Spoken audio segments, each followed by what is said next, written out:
Hey everybody, it's Chad with Nobody Else's Auto, 7:30 Sunday evening, time for some live chat. Let's see, Dad's here with us, Nut Farm's here, Glenn's on and ready to go. And it looks like we are connecting on Facebook as well. So we'll see if it's going to work again tonight.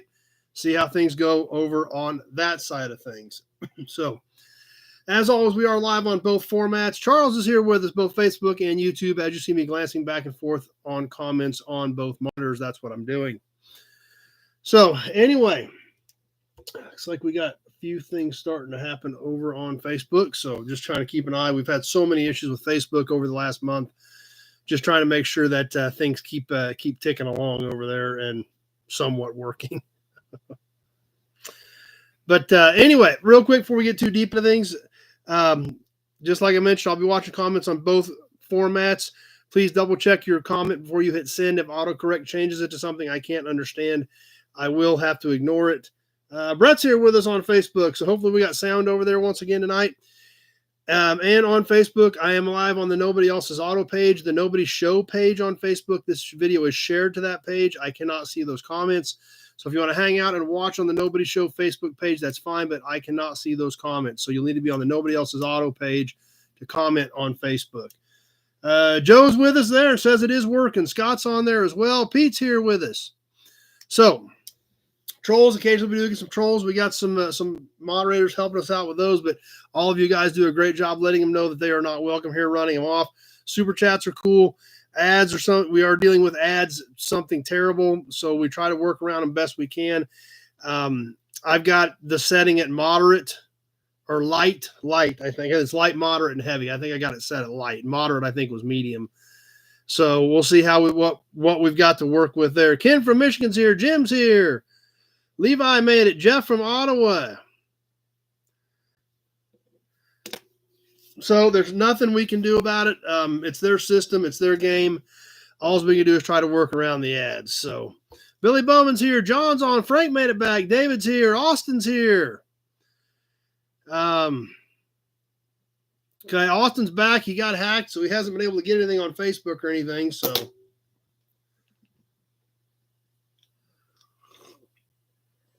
we got Heather on YouTube and Brett on Facebook, so they're both here with us. That or Brett's logged into both accounts, one or the other. So anyway, Dennis made it. Glad you guys all made it back. Looks like a few minutes late tonight, but everybody's getting back on. It was a slow start tonight, but it looks like everybody's getting here. So Bill Disk is here from the sick bay. That doesn't sound good. Rusty Oakie's here. Nate's on. Glad you guys all made it back. Ready for episode, as crazy as it sounds, number 230. Never in a million years I would guess we'd be at episode number 230. So, but we're here. We're still kicking. We're working our way to number 250, I guess. I guess that's the next big point. So we'll keep heading that direction as long as you guys keep coming back and hanging out and making this what it is. So Steve Reed's here. But anyway, also real quick, one other thing. This is the last week of the month, so we will be doing the drawing next week for the Fire Chief pump plate. So if you have auction items from August, please get with me to see what we need to get cleaned up on your stuff. If not, then obviously, like I said, it gets recycled back into the auction boxes for next month. So just if you think you've got something hanging, get a hold of me. I'll run through my list and we'll see if we've got anything and make sure we're all squared up. So Shopcat here. Guitar Zan, glad you guys all made it back tonight. Sounds like a lot of fun, Shopcat. I'm sure you'll have some content up on that here shortly. Anyway, what's been going on? How'd everybody's week go? Well, my week was crazy. Did have some good things happen. I did get closed on the new shop that I bought Friday afternoon, so that deal is done. And I officially own that. Now I just got to find a tenant for it and get it rented out. So we'll sell a lot of stuff in the auctions tonight. I got to get recouped from buying that shop. So did get that done. Tim's here with us. Justin Retro stopped by.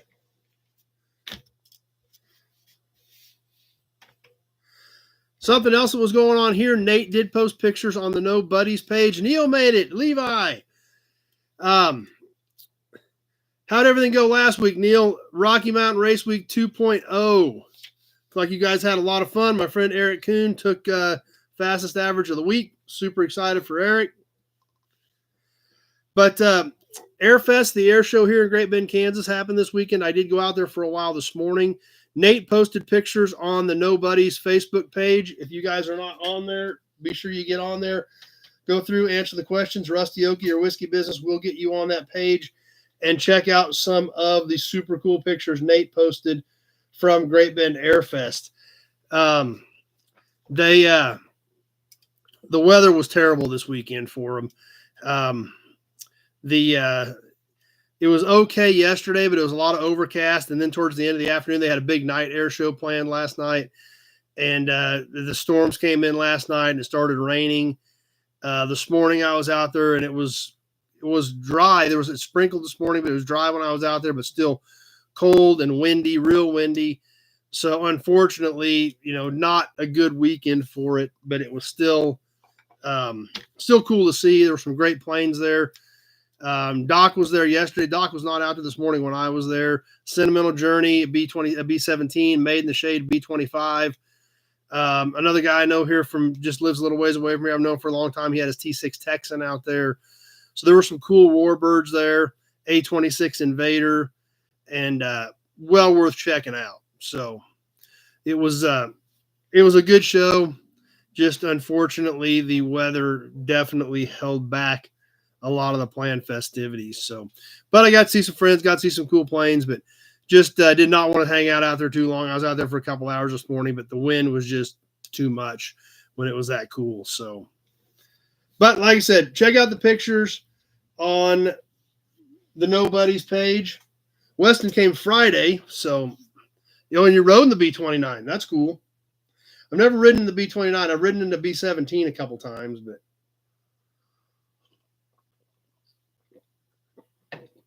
And speaking of the Nobody's page, a lot of cool stuff posted on there this week. Weston posted a 1913 Kansas plate he found, which is a great find. That's a super tough one to get. Probably the hardest one to get. Buick Man was posting a bunch of stuff on there. Pete posted a bunch of stuff on there. And it's awesome because Pete posted pictures of patching the floors on that pickup he's working on with license plates. And, of course, somebody commented to, the unfortunate people that went to the Walmart that day where Pete got his plates to patch his floor. So a lot of fun stuff going on there. Like I said, I don't comment on the stuff. I usually don't have time.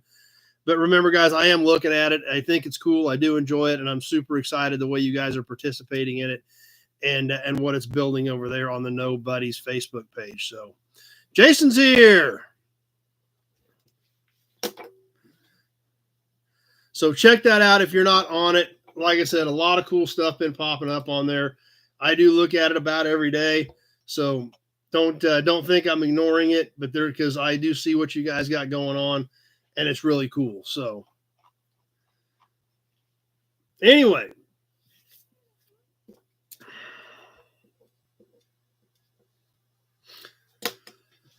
something else I got this week in the mail, the newest issue, and I know some of you guys have subscribed to this and probably got this week as well. The newest edition of Old Cars. We talk about old cars on here quite a bit. Kenny's here. Angela Van Bogart, the editor, a friend of mine, wrote the Duesenberg book we gave away a few months ago, and do some work with these guys, and they're great guys to work with. And if you guys remember a few months ago, I went to Meekum, Tulsa, and I told anybody that went to Meekum, Tulsa, they were going to help pick out cars. So Kevin L. and Pete Winters were both there. And in this current issue, there it is, Meekum, Tulsa. I do know for a fact that Pete picked out that Chevelle to run it. Sam made it tonight.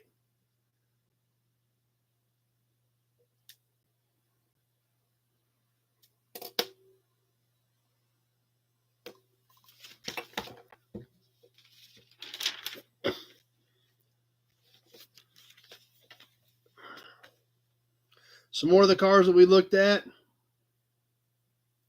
I think Kevin wanted to do that little Metro because it's funky. I know Pete picked out that pickup. And, of course, the Camaro. I think that was Pete as well, truth be known.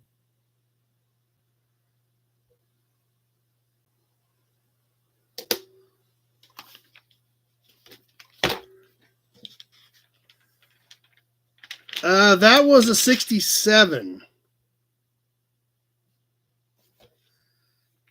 67 Chevelle.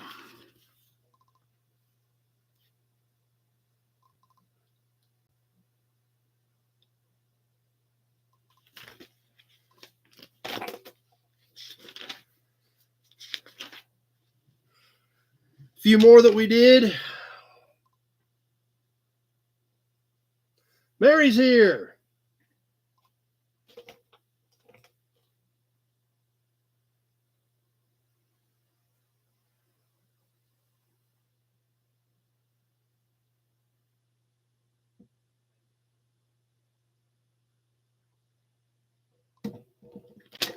And I think that's it. That's all the ones we had in there.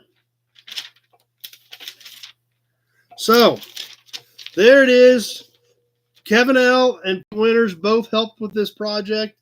We walked around for, I don't know, an hour or so and let those guys give us some input on them.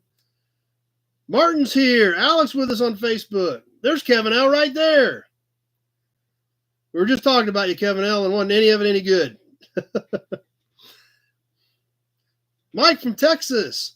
So there again, Kevin L. and Pete helped pick these out. I took the pictures. I wrote the article. So this was all, a group effort with all of us. So JP's here. Are we going to do it again? Probably. Kansas City. Do plan on going to Kansas City, Meekum. And if some of you guys are there, as long as Angelo doesn't have somebody else covering it, we'll do the same thing. So if that's something you guys want to do or think it would be fun to do, and you're going to be in Kansas City, look me up. I don't know who all is planning on going. We're still, we're not that far out, 2.5 months. Yeah, 2.5 months out from Kansas City. So, which will be here before you know it, really. Awesome, Martin. I'll be watching for it. First weekend in December, they already do have cars listed. So, that it's starting to build already. There's number one. Mark's here.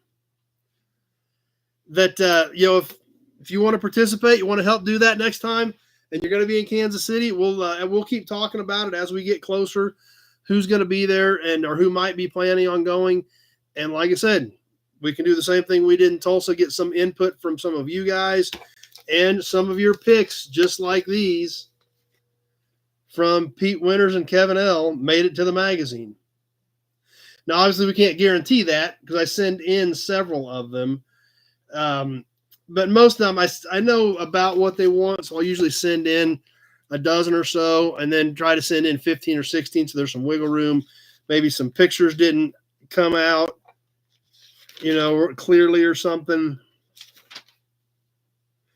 But see, they ran 14 of these. So, and that's probably most of what we sent. Most of everything must have went through. And it also depends on how much space is in the magazine when they run the article. Oh, you mean these, Mark? No, none of those for you? So it does fluctuate, but I try to get in that, 12 to 15 window and sometimes maybe a couple of extras just in case there's a snag. Yep. If you guys are interested, we can sure do that at Meekum, Kansas City, unless Angelo has somebody else on it, but I've done it for like the last 5 years. So pretty good chance we will probably end up doing that one also.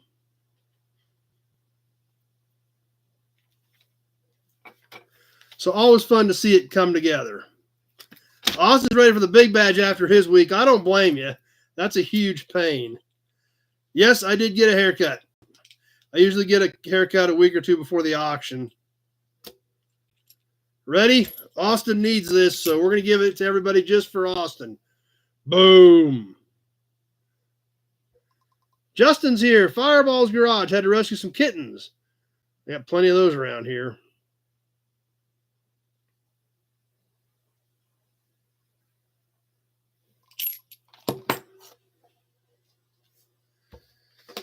But anyway, speaking of auctions, I get very busy tomorrow. Kevin made it. Kevin stopped by this morning. He was in town. I assume you're on the road, Kevin. Are you guys driving right now and managed to get on? Or Have not. I haven't actually forgot to look for a neon promo. We bought all those Chevy promos a couple weeks ago. I haven't even thought about looking for the neon promos. Odin, Nebraska. So next Saturday, the 28th, F&D Collector Auto Auction. I don't know if any of you guys are going to make it. Rico and Jess typically do come out. Have not talked to Rico to confirm that. If you have not checked out the website, please do so, feclassiccarauction.com. We'll run through a few things that are coming that I know something about. There's 50-some vehicles on there right now. We'll have some more come in this week, more than likely. We always do. But some kind of cool things. 1994 Euro Lumina two-door. I don't know a thing about that car. I didn't list it, but I was actually kind of excited when I saw it. I think, thanks, number one. Tony's here. I always thought those Eurosport Luminas were pretty cool, and the Z34 Lumina coupes. So I was kind of excited to see that listed. I'm not going to buy it, but I thought it was cool to see one listed. Something weird that I didn't even know existed that got listed this week, and I didn't list it either, so I don't know anything about it. Nate's coming. All right. Thinking about jumping on the Astro van. There you go. 1973 Aqua Loop jet ski. I didn't know they made jet skis in 1973. But you guys have got to check this thing out. It looks like it's got 1972 Yamaha dirt bike handlebars on it. You got to check that thing out. I don't know a thing about it. I don't know who listed it, but it is different and it is unique. I would imagine some of those guys have there's some guys that are probably follow those things pretty heavy. There can't be many of those out there. There's Dirty. I still got some stuff to ship you, Dirty. I got to get you. I just haven't had time to dig your address out. Gray Kitty, what are you tearing up? Hey, Gray Kitty, what are you tearing up? Oh, it wasn't me. I saw you. Charles made it. What else cool got listed here recently? 85 Blazer, 1990 Eddie Bauer Bronco. Petty Jean is next week in Arkansas. So Nate's coming. Austin loves the golf cart. That is a pretty cool three-wheel golf cart. You coming, Austin? You're not terribly far away. I got that 1925 Harley Davidson listed. I got videos coming up on that. Thanks, Dirty. Appreciate it. That thing was pretty cool. That's got exposed push rods and rocker arms on it. That was kind of neat. And they had it sitting there running. You're sitting there watching the push rod go up and down and move the rocker arm externally. So that was pretty interesting. Of course, the 76 Trans Am 455 4-speed. We've talked about that a little bit. 2002 S10 two-door Blazer LS swapped. Oh, this Cadillac. I went and did some video on the Cadillac today.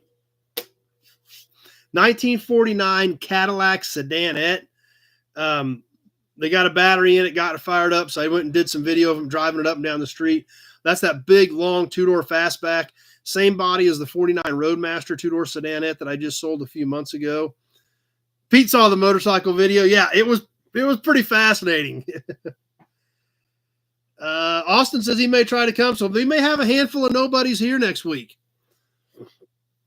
If you guys are coming, you need something, holler at me. But yeah, it'd be cool if we did have a group of nobodies show up. So, 72 Impala convertible, no reserve. Those things have gotten insanely hot. But you guys got to check the Cadillac out. I will have the video up on the Cadillac probably tomorrow. But man, that thing is cool. And it's pretty much original. I mean, you could almost drive this thing the way it is. The paint's got some chips in it, and it's definitely faded and dings, but it ain't that bad for an original car. I mean, you could roll this thing and be pretty styling doing it. Let's see. I think most of the rest of that's been on there for a while. Yeah, like the three-wheel golf cart. That thing is cool. There's been a lot of interest in that. I'm curious as to see what that might do. John said he may make it up. Sweet. Oh, and then, of course, the Ford pickup that we talked about, the 96 F250 Power Stroke with 22,000 miles. Yeah, absolutely. You can come and watch. It's $5 admission, but we do have a killer I don't know if they got it up yet because I just got it listed, Brett. 36-inch neon Chevrolet Super Service sign. So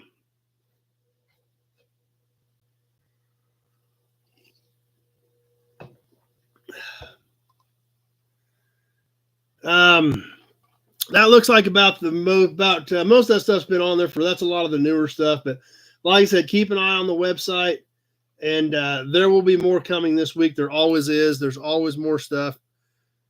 Yeah, it's $5 at the door, Brett. So we just charge admission at the door.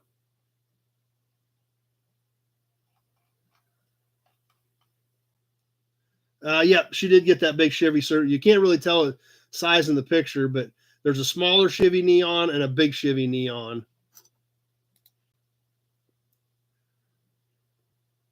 Yep, that's no problem. Any of you guys are always welcome. If you guys are in town, Kevin and I talked about that today. He couldn't stay tonight, but he thought he might be back in a couple months, and he said he wanted to do it. So, yep, you guys are always welcome to be a guest if you happen to be here on Sunday. So, looking forward to that. It's always a good time. This week is going to be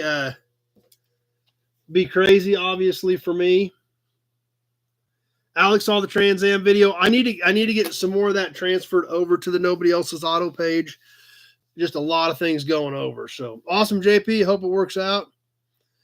Yeah, it's feclassiccarauction.com is the website. And obviously we can't post the link in there. It won't let us put a link into the chat. But it's just feclassiccarauction.com. If you guys want to look it up, check out the docket. And we start setting up at 10 o'clock in the morning. We get the buildings at 10 tomorrow morning. So we will start getting everything unloaded. Chris Rocher, my partner with Car Auction and Real Estate, he'll be over here. We'll unload the trailers of what they bring over from their auction company. And then we will get out to the yard, get the podium and everything loaded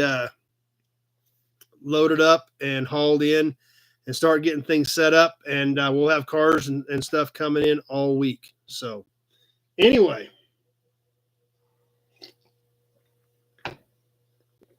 perfect, Dirty. Glad you found it. And looking forward to it. Definitely looking forward to seeing some of you guys if you make it. So that's what a good chunk of my week's going to be. But if something does pop up, you guys have any questions, or if there's something you see you're interested in, online bidding is available through Proxy Bid. If there's something you want me to look over, get you better pictures of it in case you're thinking about bidding online, I can do that as well. As soon as the vehicles are here. So talked to Jim Wicks the other day, and he is going to try to make it up as well. So hopefully our good friend Jim Wicks will be here. Open house Friday evening. We open up Friday for a preview show. And, beer garden will be open. Food will be there. And, for all the people that come in from out of town so they can come out and start looking around Friday night, checking things out. And then be ready to go on Saturday morning at the auction. F&D Collector Auto Auction. I think this is the 8th time we've done it. And, I think we'll be down a little bit on cars this year, but still going to have a good solid day of selling stuff, memorabilia and cars. So looking forward to it. Definitely looking forward to seeing some of you guys here. Bill Wagaman made it tonight. So anyway, moving on. How about another Auburn badge? I know, much to Mark's chagrin. New inventory. Did have one car come in this week. 1972 Torino two-door hardtop. It's kind of weird. It's like the second cheapest 1972 Torino that you could buy. It is a V8. It's a 302, but it is a 2-barrel, 3 on the tree, no steering, no brakes, rubber mat, 72 Torino. It is as plain Jane as you could get, but it is a complete car. It's a two-door hardtop. It's banged up a little bit, and it's a little bit rough, but there again, it's a two-door, it's complete, and you don't see those cars that often. That I think 72 to 76 they made that body style. And I have a 76 Gran Torino two-door, and I've got a 72 Montego wagon, the Mercury version of it. But other than that, I didn't have anything in that window. So was glad to get that in. We'll get some content up on it soon. I've got a ton of stuff to do videos on. I gotta get some of that done.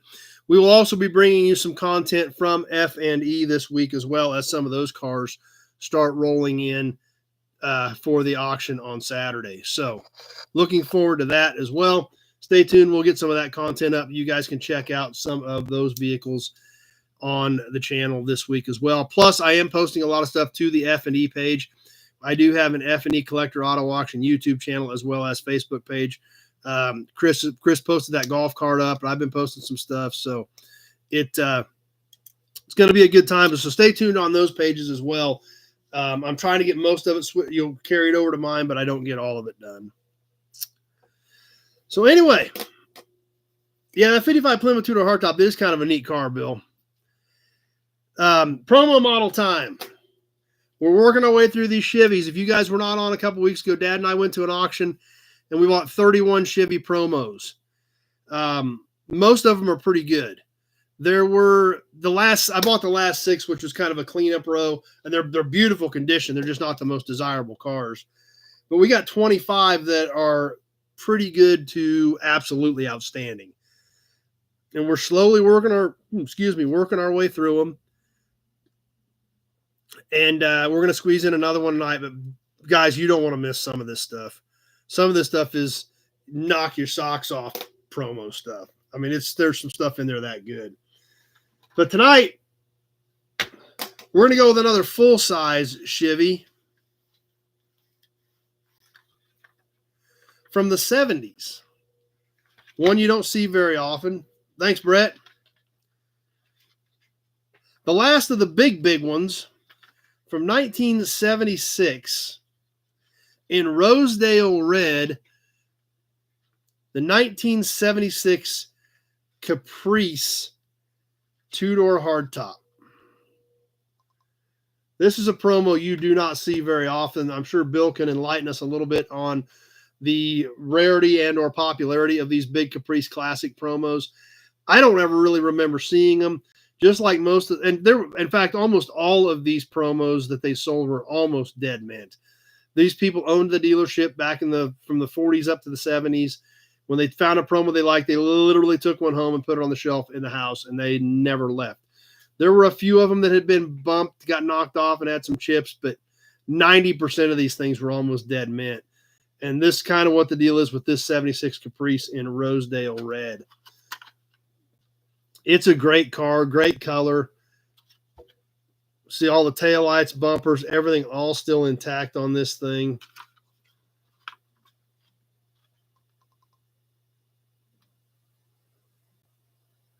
So I was kind of excited about it. Well, that sounds like a sweet car, number one. 60,000 miles on one, all original. That sounds sweet. So yeah, I was, these big 70s cars, they're getting more and more popular. I personally like them because I remember a lot of these cars from when I was little. So even though these things are really starting to gain popularity, I really personally do dig them and was kind of excited to get. We got a few of these big 70s era Chevrolets in the promo auction that we're going to be sharing with you in this next several months with as many as we bought. So 71 through 74, that would be a different story, but that is, it ain't too common. It is a beautiful color. And stay tuned, Bill, on those other ones. 442 at a 75 Biscayne 4-door, rubber mats and vinyl seat. Alex digging it. Yeah, like I said, I'm a fan of these 70s cars. I'm definitely excited about some of these promos we got. And as you can see, the condition on these things is amazing. So that's what we've got for tonight. The 1976 Caprice Classic 2-door in Rosedale red.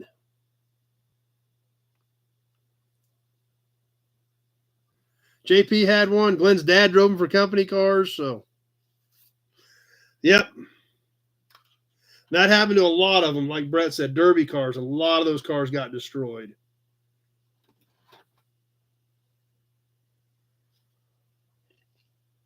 The hearts are pouring through. Love the hearts. Pete had a 75 convertible. Yep. Hudson badge.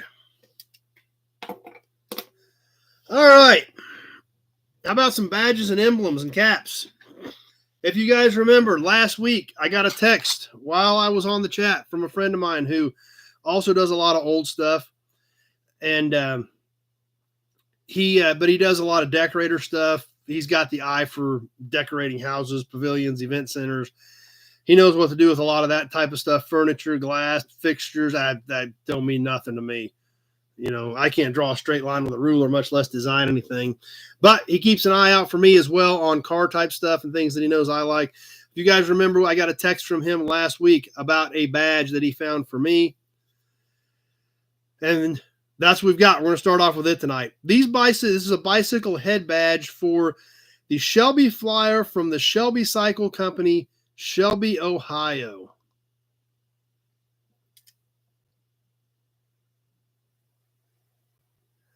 This would have been the head badge off the front of a bicycle. The Shelby Company was in business up through the early 50s. The Shelby Flyer, from what I found, they started producing them in 1947. So this is a late 40s era head badge. It is curved because it would have went right around the front tube of the bicycle. You can see it obviously doesn't really have any color or anything left, but still look at the detail. We see the wheel with the wings for the Shelby Flyer on it. The Shelby Cycle Company also back in the late 20s actually made a Lindbergh bicycle. There's a very interesting history behind them about the things that they did make and different bicycles that they produced. But kind of interesting. Late 40s era Shelby Flyer front head badge for a Shelby Flyer bicycle from the Shelby Cycle Company, Shelby, Ohio. So that was the one I got a text about last week. So I figured I better show you guys what it was.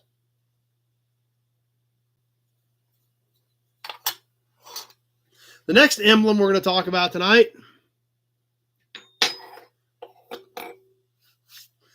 This is off of about a 59 or a 60 for our Mopar fans. Dodge truck. And this is a great emblem. This was designed to fit the curvature of the fender. It is top metal. And the fact that it is still in this good a shape still surprises me. This thing's a beauty. Check this one out for our Dodge fans. It's almost like 3D. The beveled edges. Look at the chrome on this thing. This is original. This is 60 plus years old in original condition. Now, if you look at the edge, we can see how it is angled because it had to fit the curvature of the fender. Randall's about to lose it. We see it's pop metal on the back. Studs are all still intact. Now this was on the fender on the like 5960. They did use something very similar to these on some of the hoods as well.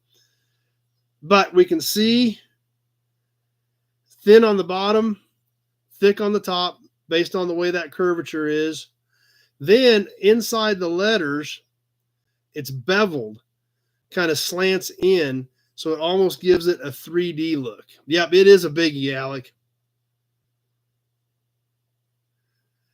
Some of you guys are getting hammered with commercials. Again, I've got it set on the lowest setting I can have. You can't not have them, but I've got it set on the lowest setting. Yeah, I actually took this off the fender. And it is.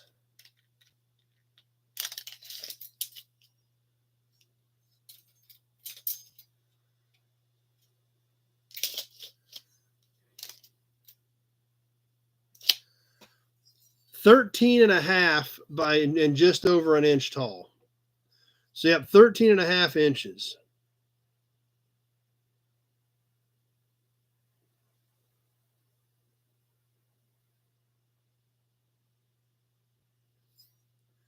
So pretty cool piece. Definitely a statement piece off of. Now, it would not make a very good belt buckle. It's 13.5 inches long.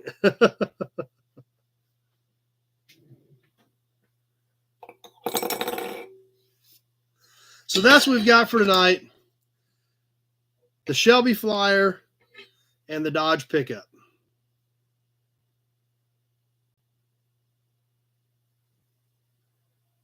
Matt's here with us. No, actually, the Shelby Bicycle Company was out of business before Carroll Shelby ever started building cars. So, Hudson badge.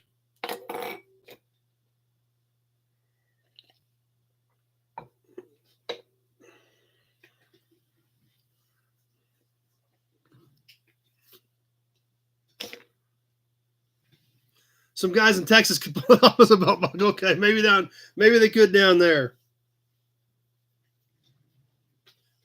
How about story time? Yeah, I need two so Randall can buy one.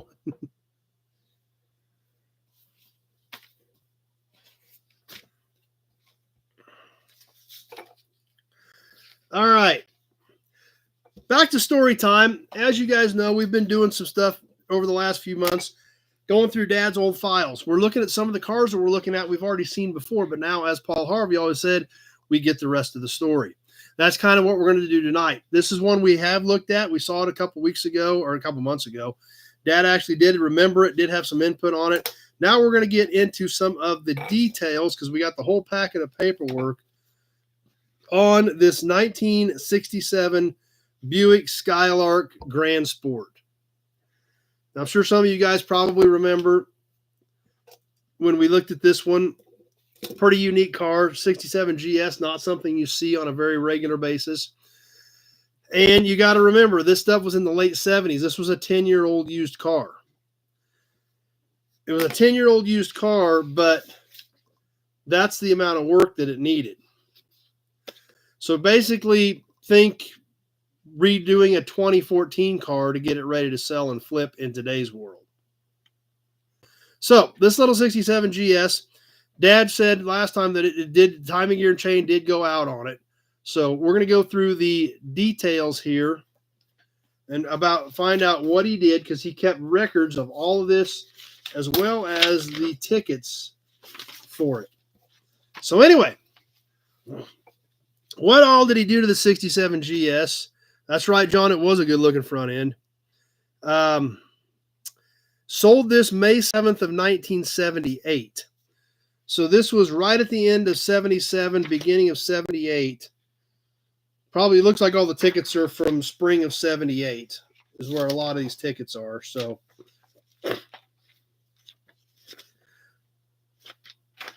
let's see what all we did to it.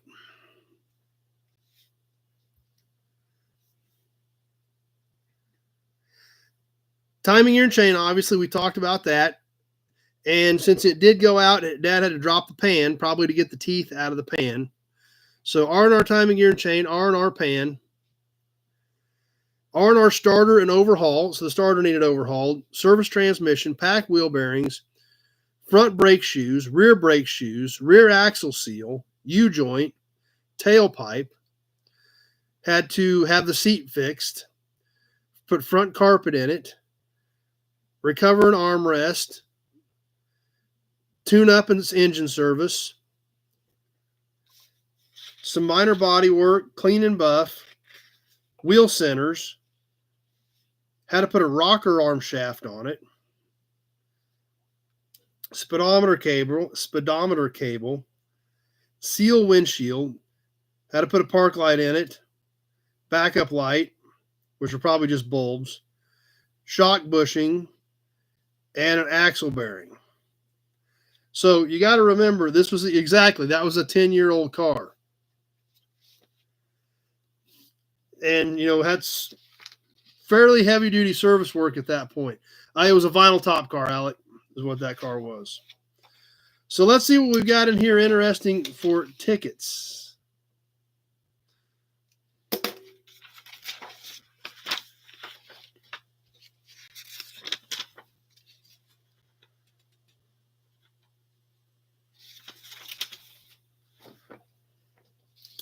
A few of these are just gaskets and stuff like that.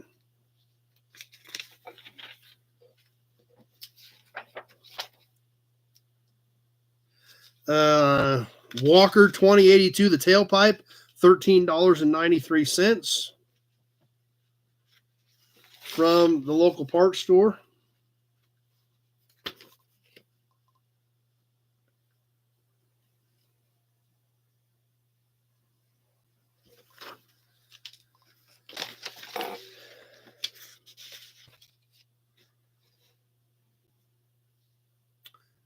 Ray Bestis front brake shoes.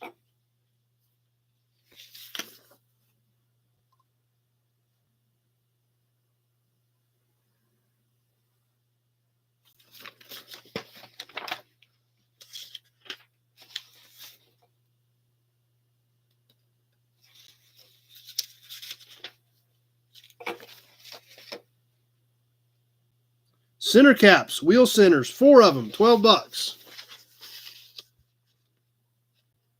They kept pretty good records of this stuff, that's for sure.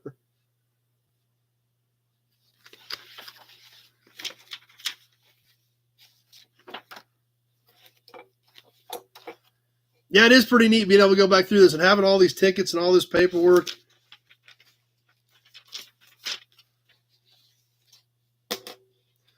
There's the receipt for the axle bearing.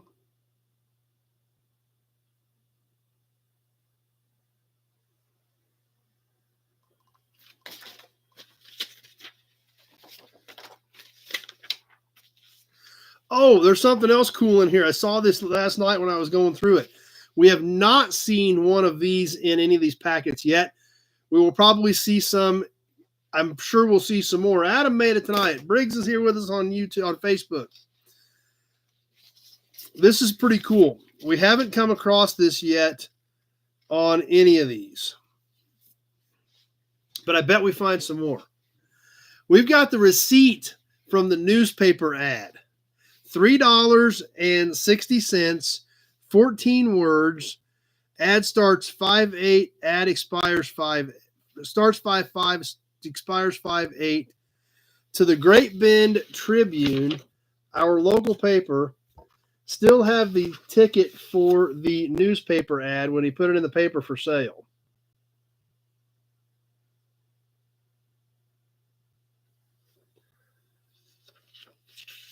And yes, we have the ad right here. Whoops.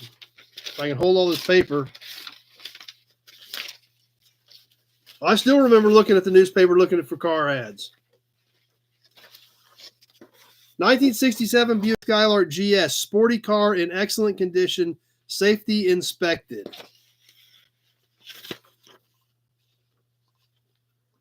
So there is the ad.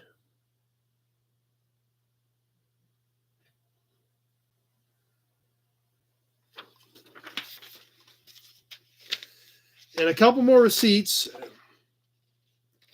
Another one from the parts store. Oh, that was actually the copy of the insurance for it. And we were getting there, Alec. How much did he sell it for? Well, the ad ran from May 5th to May 8th. Sold the car on May 7th of 1978 for $1,185.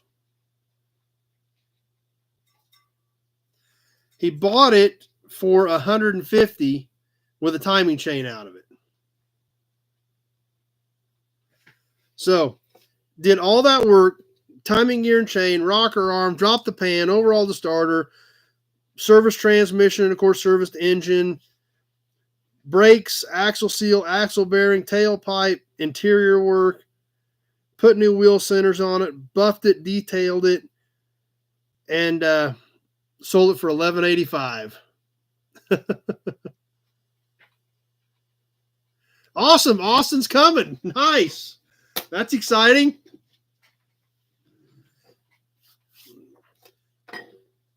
So when are you coming, Austin? Are you coming down Friday, or are you just coming down Saturday and staying Saturday night? What are your plans looking like?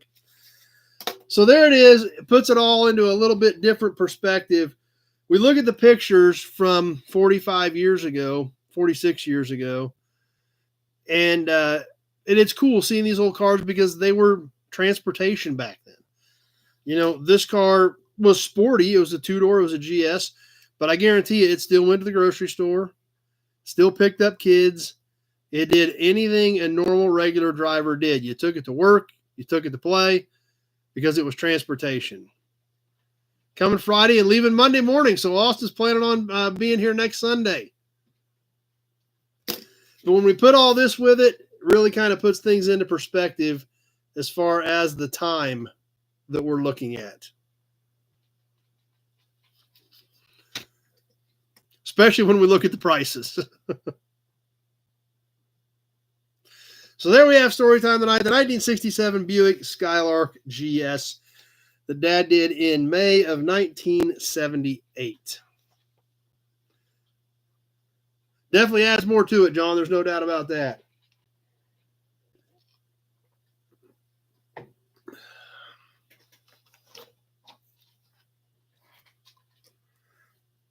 Raffle time. Anybody want to talk about the raffle? Anybody want to do any bonus drawings? I bet there's some people that want to do some bonus drawings. Who got in this week? Next week, we're giving away the Fire Chief gasoline pump plate dated 1941. It does have some whammies and chips in it, but the Fire Chief helmet, the Texaco shield, all look great. Super cool piece. It's going to look awesome on one of your guys' walls. Now, I told you we'd get some Texaco cans to go with it. We have not shared those with you yet. Let's grab those. We're going to yank 3 names out of the big Buick oil can next Sunday night.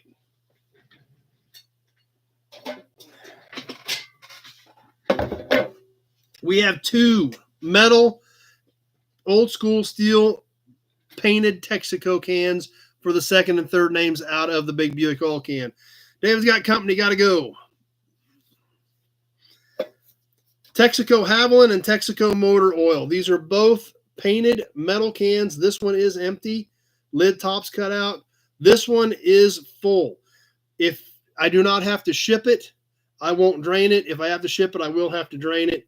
But these are both original painted metal old Texaco cans for the second and the third names out of the big Buick oil can next Sunday night. So if you're not in, get in. You don't want to miss your chance at this stuff.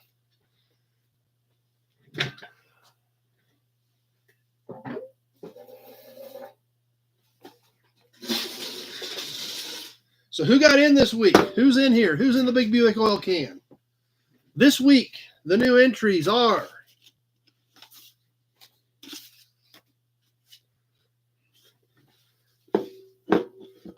Zach Thompson, Whiskey Business, Kevin Brown, Dennis Chapman, Austin McCoy, and Big Job.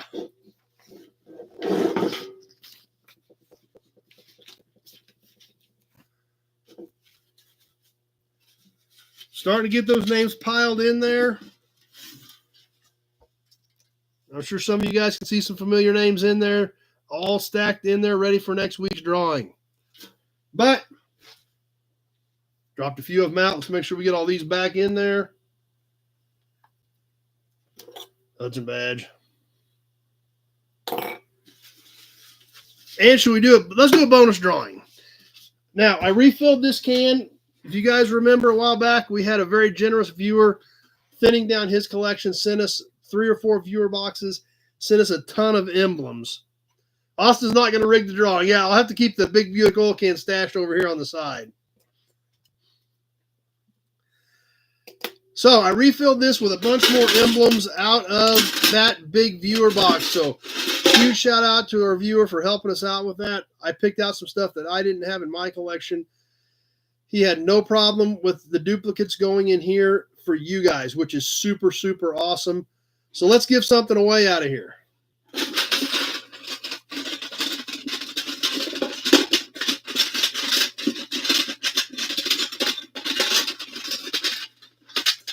And remember, these do not ship by themselves. They ship with your next winning or your next auction winnings or your next raffle winning. I don't ship these by themselves.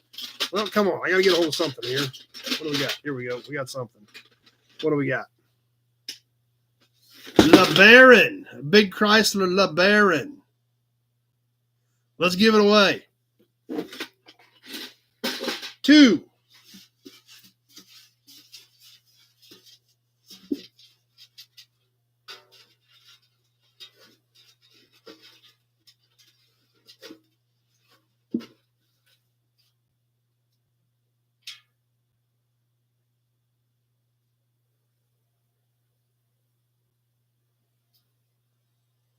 Alex.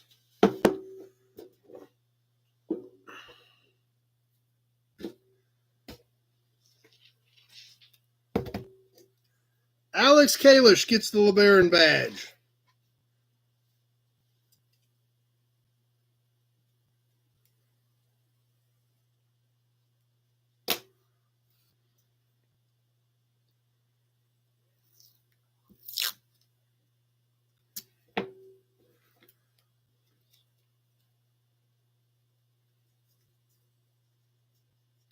Got Alex's name right on that one. We'll add it to his box. All right, and as always, these do not hurt you in the main drawing. You go right back into the can. You bet, Alex, it is a kind of a cool piece. Actually, when I yanked it out of there, I was kind of like, I probably should have kept that, but it's pretty cool. So it's going to your collection now. So next week, we're going to give away the Texaco pump plate. And should we do another bonus drawing? I think we just did one last week. We want to squeeze another bonus drawing in yet tonight? Or do we want to move on to auction stuff? What do you guys think? We got a new magazine tonight. Auction pile is massive. Got to thin some of that stuff down for sure. But anybody up for an extra bonus drawing tonight? So I think we just did one last week. We probably could squeeze in another one tonight if you guys are up for it.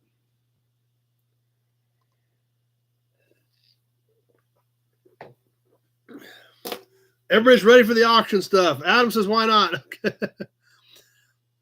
All right, bunch of you guys are ready for auction. Let's go ahead and yank one more name out of here. Let's just take a second.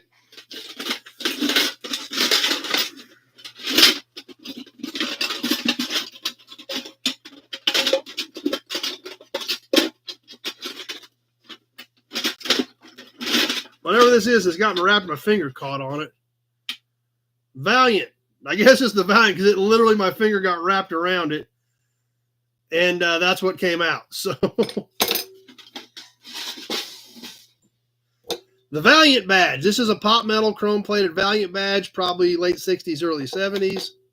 That is a good can. There's no doubt about it, John. Found that in a barn up by Galatia, Kansas a couple years ago. All right, Alex is out for tonight, so let's grab somebody else's name on the Valiant emblem.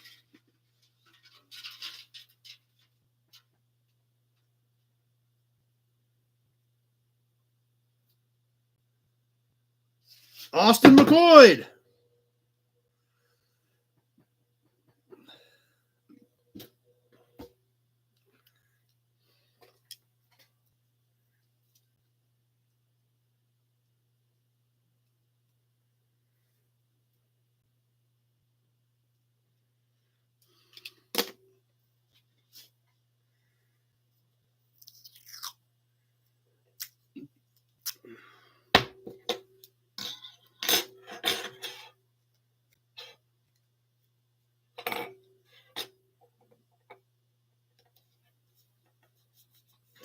We got Austin's name on that one. Okay. And we get his name back in the can. We don't want to shortchange him on anything. Get him right back in there for next week's drawing. Austin said, get a big box ready. He's getting sighted in. So with that, let me get these piles scooched over this way. We'll start digging some auction stuff out.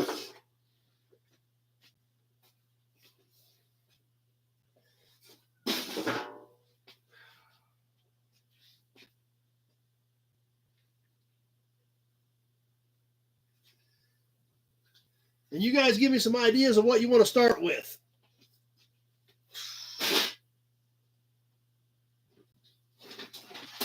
Oh man, I forgot there's some killer plates tonight too.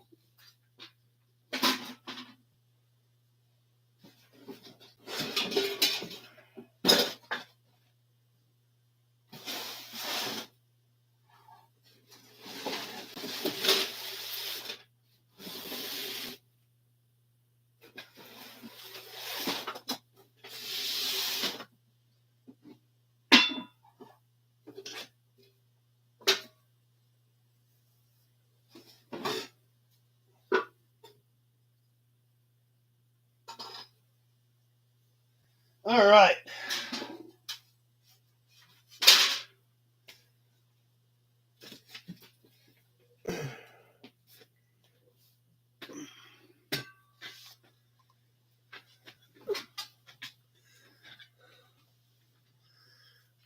Awesome. Kevin says, get some more horn buttons up. Badges, badges, badges, emblems, emblems, emblems. Okay, let's see what we all got here. Let me spread this stuff out a bit. And some of these plates, guys, are just... There's one plate that is beyond cool. Actually, I'll tell you what we'll start off with, though, since my cousin Justin with Fireball's Garage is on. Still got some of those Colorado plates he donated, so let's sell one of those real quick.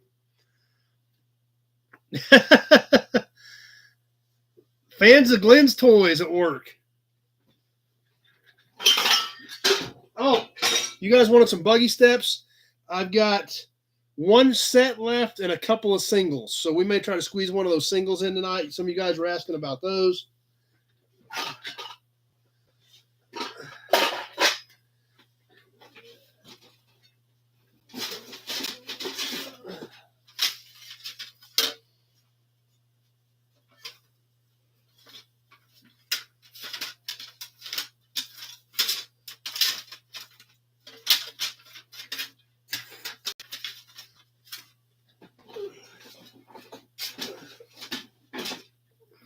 Okay. Yes, we did show the Texaco cans for the raffle. Real quick, Kenny, these are both painted metal, a Haviland and a Red Star one. This one's empty. This is still full, new old stock, but I will have to drain it if I have to ship it. But those are the two Texaco cans for the second and third names out of the can after the pump plate next week.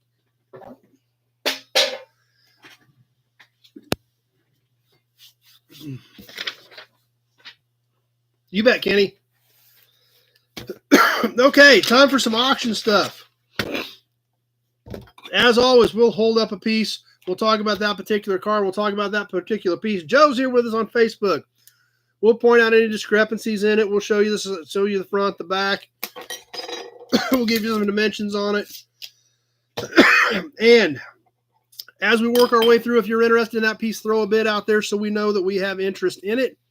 After we get down to the description, we will put it on a timer right here on my phone. I keep it right here next to the comments so I can keep an eye on both of them. We will go 2 minutes. I will announce when 1 minute is gone. I will announce when 1 minute, 30 seconds is gone. When I tell you a minute 30 is gone, there means there are 30 seconds left. It is time to think about your maximum bid. Everybody has a delay. Some guys it's 5 seconds. Some guys it's 20 seconds. So by the time you hear me announce that, it may be about over on the timer. We are at the mercy of the system on that situation. There's nothing we can do about it. That's why I give you the minute 30 number, so you guys are well aware of the time. At 2 minutes, when I see 200 on my phone, I will announce the high bidder that I see on my screen, be it YouTube or Facebook. And that is who I declare the winner. I know sometimes you guys see things differently than what I do. That's part of the feed. There's nothing I can do with it about it, and I can't guess. All I can go with is what I see. That's why I want to give you the minute 30 warning. It's time to throw your max number out there and try to get it done. So, all small stuff tonight. Shipping will be included on everything in the 48 states. If you're a non-U.S. buyer, you will be responsible for getting me paid in U.S. funds as well as non-U.S. shipping. Some of you guys wait a couple weeks and get a box built up. That's perfectly fine with me. That makes it easier on me to ship 3 or 4 things at one time every couple weeks instead of 1 or 2 every week. So I appreciate you guys that work with me on that as well. And if there's ever any questions, be sure to get with me so we can get it squared up. So that being said, we'll go ahead and get started. Like I said, we'll start off with a set of these Colorado plates that were donated by my cousin with Fireball's Garage, since he was on here a little bit ago. And we will start working our way through some killer stuff tonight. So we'll start off with 1967 Colorado plates. This is a match set, PH5518. They're a really unique color. It's not really a bright white. It's almost kind of a cream and green. It's kind of the opposite. You know, Colorado had green plates with white lettering for years. This is kind of an off-white or a cream with green numbers and markings. Match set 1967 truck. These are stamped and embossed steel plates. None of these are stickers. This is all stamped in the metal, the truck included. So, and on these first few items, which we usually start off with some stuff that isn't quite as cool, I will read all the bids as I see them on my screen so that you guys know what I'm seeing and you can get an idea and a feel for where your delay is based on what I'm seeing. Pete starting us off at 5. This is for the pair, and let's get rolling on the timer.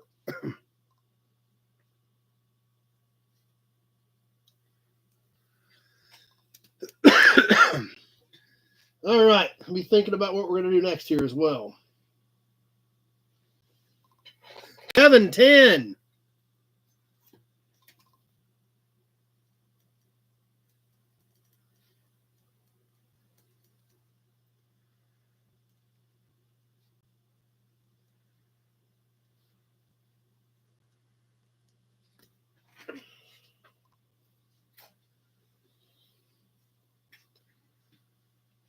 Tarzan has a whole collection of Colorado plates.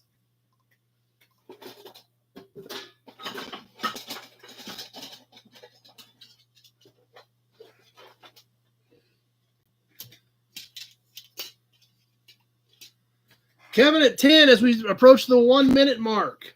1 minute gone, 1 minute left to go. Matt's got an ad. As it just matters, everybody got ads.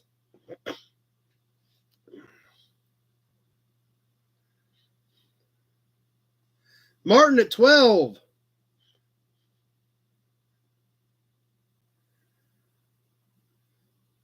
So we've got some ads. So I'm going to stop it real quick. We're not to a minute 30 yet. You guys tell me when we're clear because several of you guys have ads right now.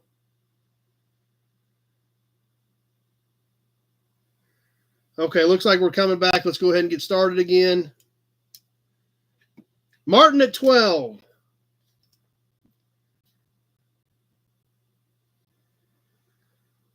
And there's the minute 30 mark.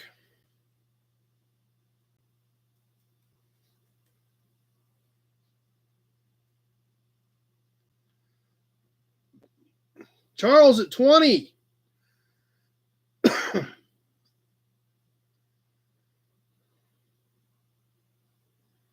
Just about ready to wrap this one up. Charles at 20 as we're coming down to the end.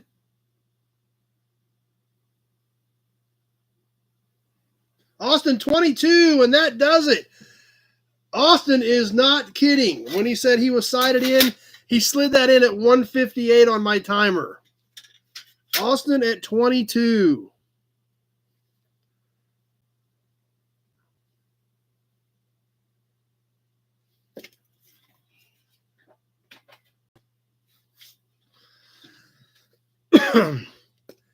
So, that might have been a warning shot. Maybe Austin wasn't screwing around when he said that he was sighting in.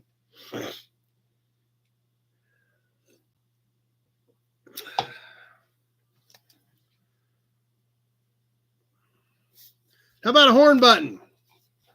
I think this is Ford, probably 40s era. That's what I'm starting to think, John. This is not a super cool one, but a pretty neat one because it's like old Bakelite or something. On this deluxe horn button. Now this is all embossed. The deluxe is in here. All these lines are all cast in it. It's either a real early plastic or it is an old Bakelite. I think it's like old Bakelite. See the mounting ears on the back. It is not flat. It is curved. The deluxe and the rings are all cast in here as well.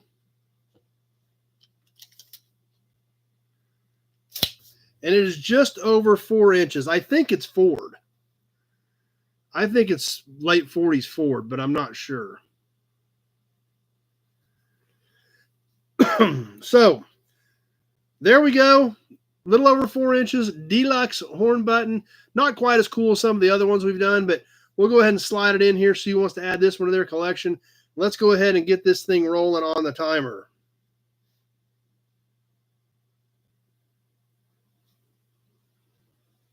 Maybe. I don't have a bid on it yet, I guess. Dean at 10. Yeah, I figured somebody at least throw something on it. It is definitely not the coolest one we did, but it is still pretty neat considering it's probably 75 years old and still looks pretty decent for its age. And the fact this is all cast into the piece. Mike G at 12.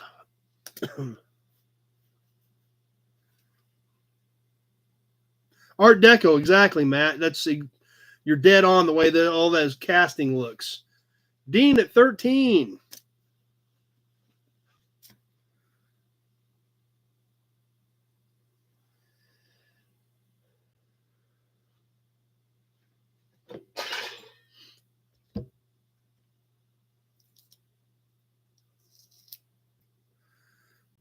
One minute gone, 1 minute left to go.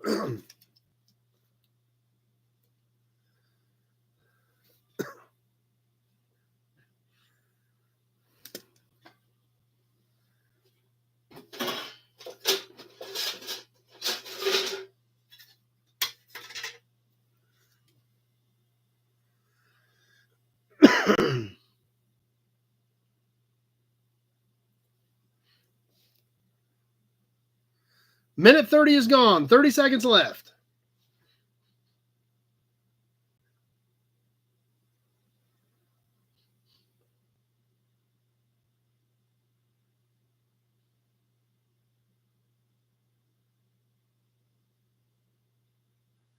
About ready to wind this one down. Dean at 13.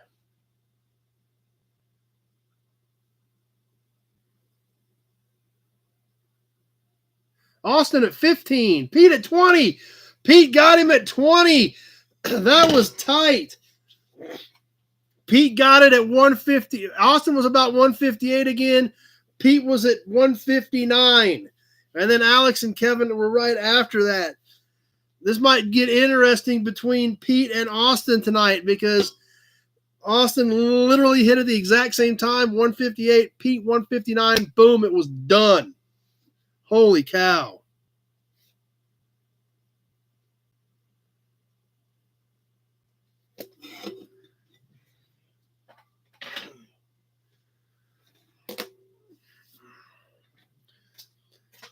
Who's ready for some toys?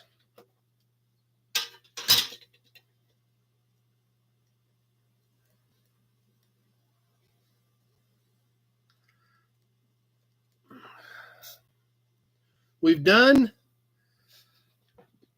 did a couple of these several months ago. Uh-oh, I rolled over my shoestring. Hold on. My foot's stuck. All right.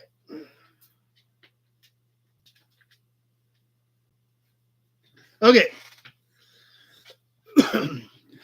We did a couple of these several months ago. I literally found the rest of them again today, moving some stuff around the shop. We're going to sell you 3 of these in one shot, and this is it. I've got like 4 or 5 left that I'm keeping. This is the last batch on these. These are, I don't even know what company these are. They're a thin plastic 40-ish Ford stock car plastic toy coupes. I'm sure some of you guys will remember these. We got a red one, we got a white one, and we got a yellow one. Yellow one, number 85. And these other 2 are number 49. Has it on the trunk and the hood. These all have all the wheels intact.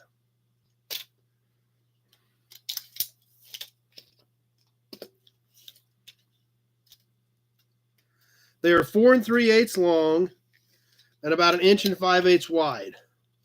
4 3/8 inch and 5/8. So these are the last 3 that I'm getting rid of. You're going to get all 3 of them. One shot deal. They're great little toys. I kept a handful for myself, but there was like 15 or 20 of these. And I think we sold 2 or 3 sets over the last several months, and then the rest of them I'm keeping. So this is the last batch. You're going to get all 3 of them, all a one-shot deal, all going together, a whole little set of old 60s era coupe type stock cars. And let's see, we've got John at 20 is the current high bid as we go on the timer. Glenn, 22.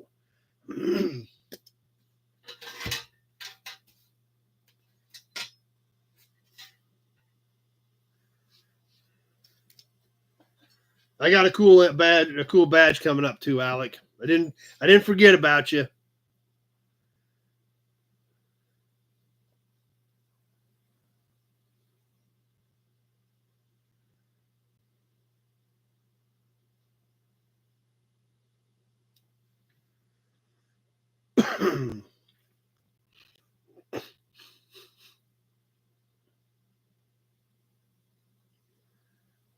Whole bunch of interest right out of the gate, and then everybody got quiet. They're not busted up. They're in good shape. They kind of have something that somewhat resembles an engine inside of them.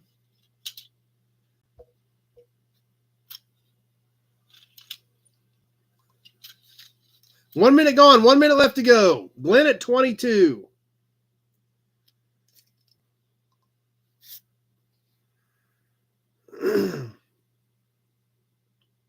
So these probably look pretty familiar to you, Matt. Shoot, we're not even at $8 a piece. Almost to that minute 30 mark. Minute 30 gone. 30 seconds left to go. Glenn at 22. That's true, Snipe Dirty. That could be what's happening. I don't know. We're going to know here shortly because we're just about out of time. We're ticking down to the odd wire. Glenn at 22. All three of them, one-shot deal. Cool little toys.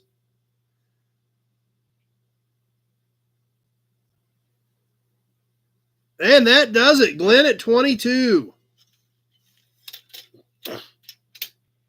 John had a 23 in there too late.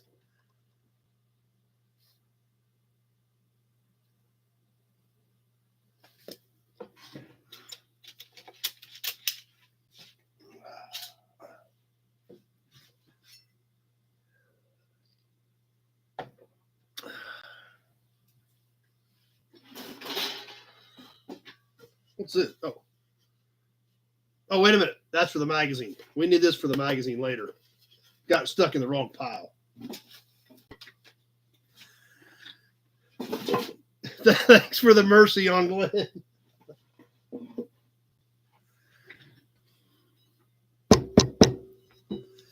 All right, here's something kind of different. We've done a few of these in the past. I've got a few left, but I don't really have many of these type of wrenches left. But these are cool, super early, 100 plus, well over 100 years old on some of these old tools, some of these old wrenches. This one from the Chase Plow Company. Check this thing out. It's a 5-in-1. This is all cast in. The Chase Plow Company, all cast in here. One big one, two small ones on that end. One medium, one big one on that end. All different angles, specialty tools. Mary at 10 starting us off. Yeah, I guarantee you are right on that, John. This is busted more than a few knuckles. I guarantee you're right on that. It's about 10 inches long. To give you an idea on size, tip to tip, it's about 10 inches. And it is heavy duty, cast iron, old school, probably turn of the century, 1900s, maybe teens at the latest, but definitely over 100 years old on the Chase Plow Company wrench. Dean at 15, and let's get this thing going on the timer.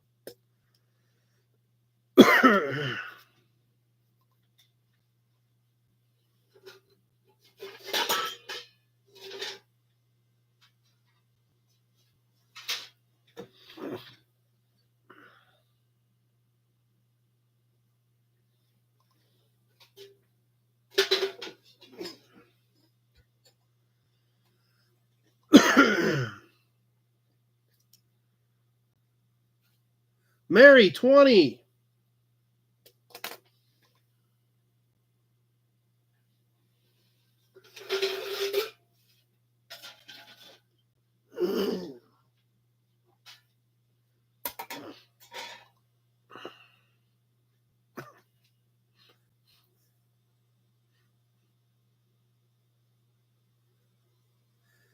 Coming up on the 1 minute mark.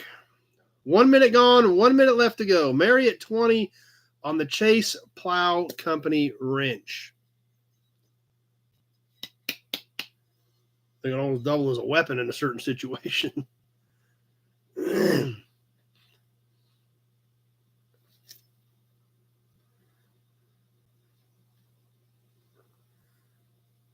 Also a bottle opener. Good idea, Guitar Zan.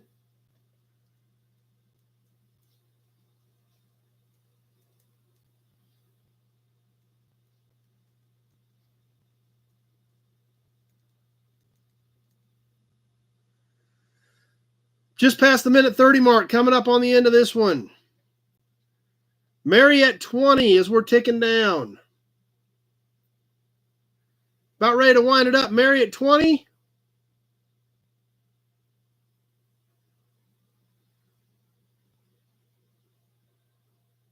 And that does it. Mary at 20. Dean had a 21 in there and it got hung up.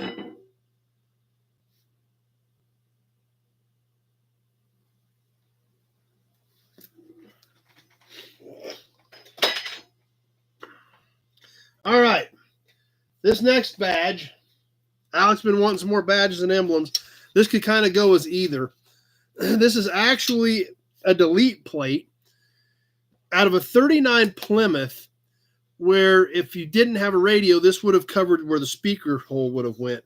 But it's got a killer badge on it. I'm just going to ship you the whole plate. Alex said that may have been late 1800s. So you can either take the badge off, you can display it with the plate, you could repaint the plate and really make the badge pop. You can do whatever you want to do with it. But this is out of a 39 Plymouth, and check this thing out.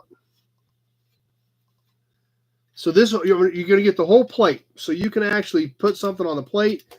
You could repaint the plate. You could pinstripe the plate, leave the badge off, polish the badge. The badge is bolted on the back, so you could take the badge off and mount it separately if you wanted to. You can see the detail in the lettering and the ship on this badge. So what I'm going to show you, I'm going to give you dimensions on both the plate and the badge. The plate is 10 3/8 by about 5. The whole plate is. So basically 5 by 10 roughly inches. Alex, start us off at 15. Alex Kalish at 20. The badge is 3 5/8 by 2 1/4. So we're 3 5/8, 2 1/4 here. John, 22. So pretty unique piece. The plate is in good shape. So, I mean, it's all solid. It's not rusted out. So it would refinish nicely if you put some color back on it and then put the badge back on it, polish the badge up a little bit. Would make a really cool piece. And you could also, if you were hanging it somewhere, you know, like you put it on a bathroom door, put men's on it or something. I mean, you could put a message on either side of the plate as well with something else I was thinking somebody might want to do with it. So kind of a unique piece. 39 Plymouth dash plate with badge. John at 22 is the current high bidder, and we are on the timer.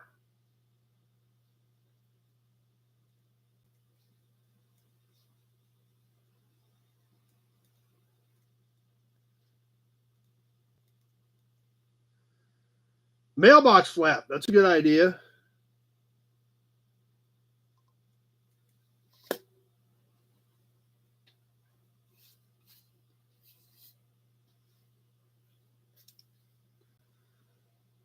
Alec, 25.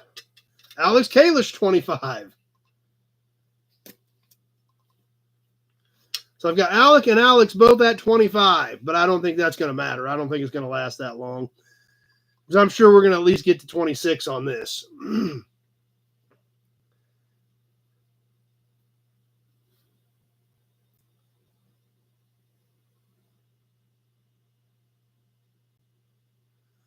One minute gone, 1 minute left to go. Alex Kalish, 30.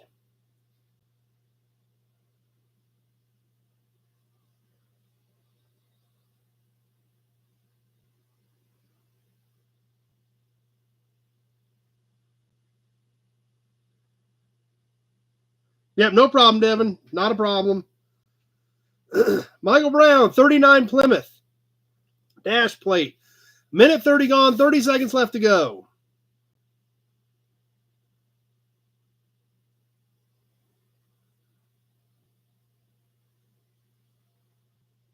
Alex Kalish at 30.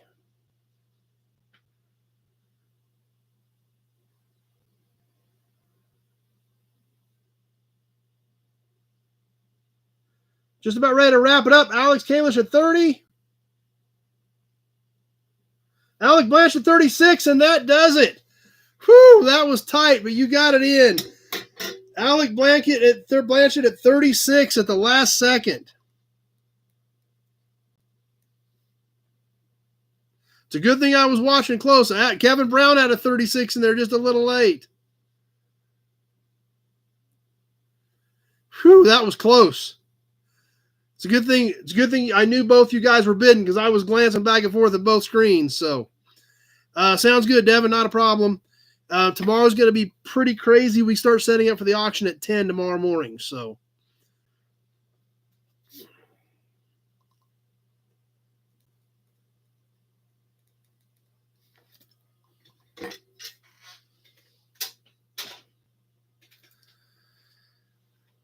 hope everything is okay in your area with that storm coming in, Devin. Michael, I did get the park light lenses for that 7098. I couldn't get the side markers out, but I did get the park light lenses. Okay.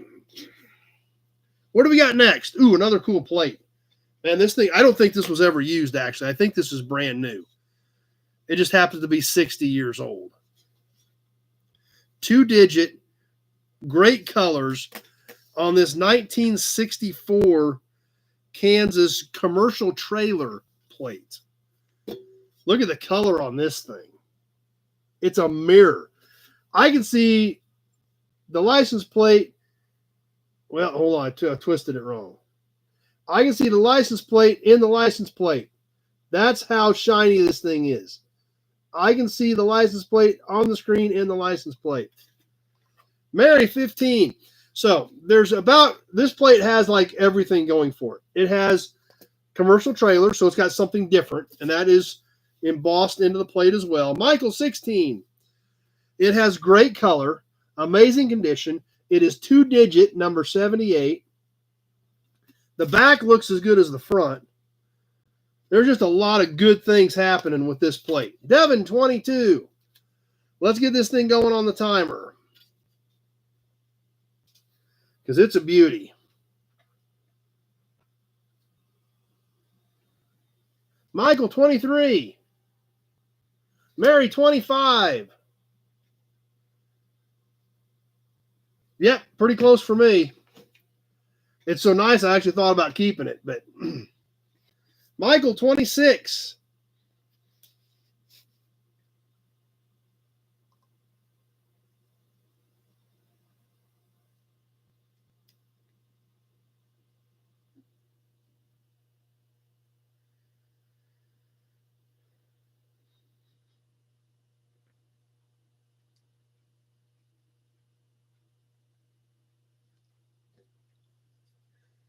Coming up on the 1 minute mark.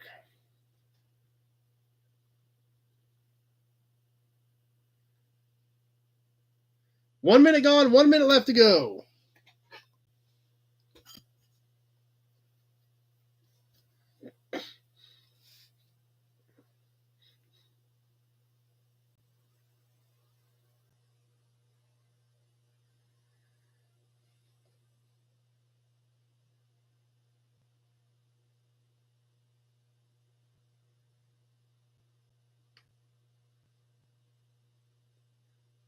And there's the minute 30 mark. 30 seconds left. Michael at 26.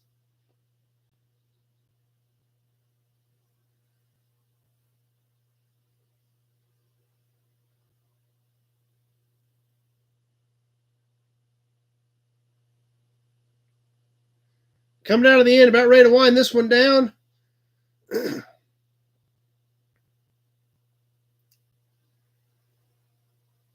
Mary at 30. And that does it. Mary at 30.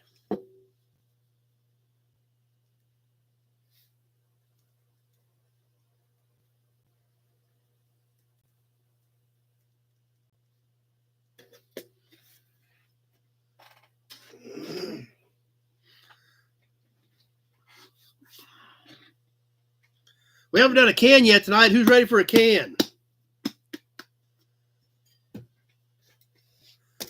Good idea, Nut Farm. We sold one of these cans several months ago. I've got one left.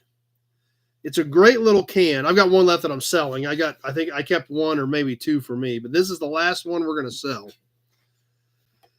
It's a great looking can from Wynn's Automatic. It is dated 1956. It is brand new. It is still full. And we'll see what you guys think of this.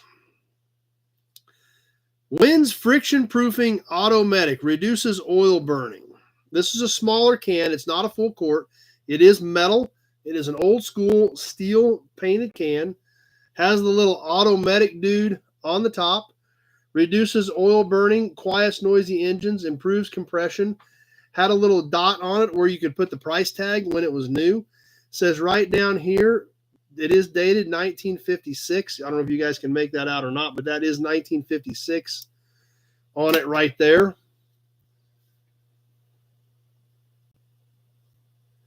Nice looking can. Sounds good, Michael.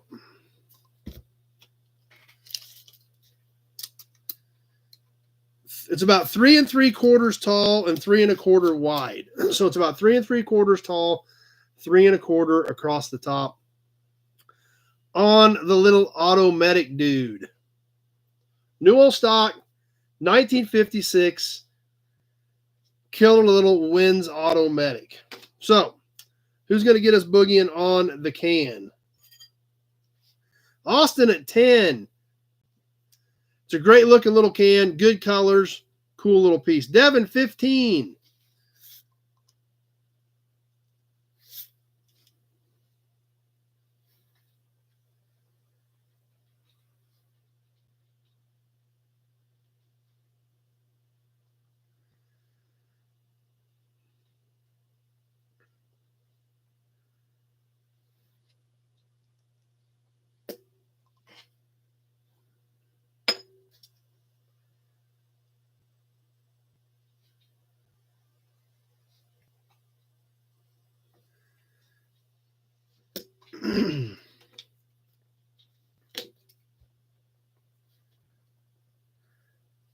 Working our way towards that 1 minute mark. Devin at 15.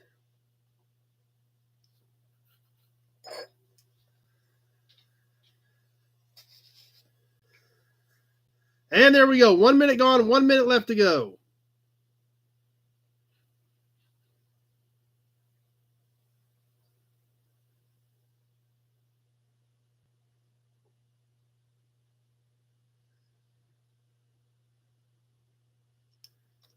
Pete looked it up. They only made those commercial trailer plates for 4 years. Huh. Derek's engine rebuilder. Coming up on the minute 30 mark. Only 15 on this. New old stock, 1956 can. Minute 30 gone. 30 seconds left to go. Devin at 15.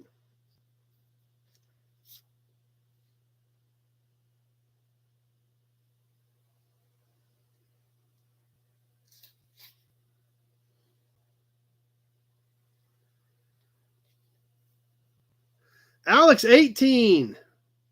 Coming out of the end, getting ready to wrap it up. Austin at 20.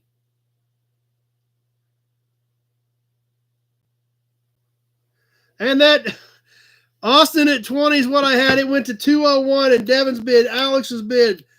They were all started popping up at 201. I had Austin at 20 at the 2 minute mark, and then 5 more bids almost instantly. But unfortunately for me, I have to sell it to Austin at 20 because that's what I had at 200. So yeah, you got very lucky by like 1 second.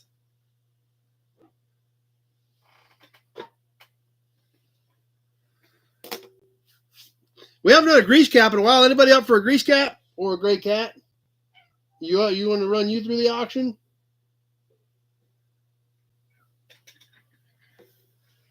Great kitty.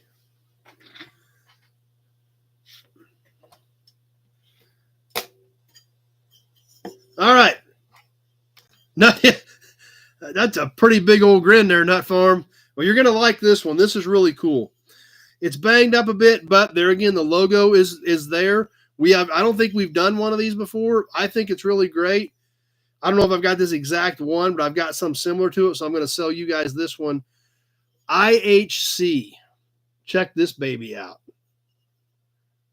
Now, you can see it's whammied down here some, but the International's still nice, crisp, and clear. It's kind of a big domed cap. Comes out wide here at the base. 3 3/4 across the back of this thing. So this is a bigger one at 3 3/4. Brian, 15. And about, what is it, 2 3/4 tall. Yeah, it's a great piece. International cap. Nut Farm at 30. It's a great piece. It really is. Super cool. Almost didn't want to sell it, but I was like, I've got some pretty similar, and we haven't done much stuff like this, so I knew you guys would appreciate it. Nut Farm at 30. Let's get rolling on this one.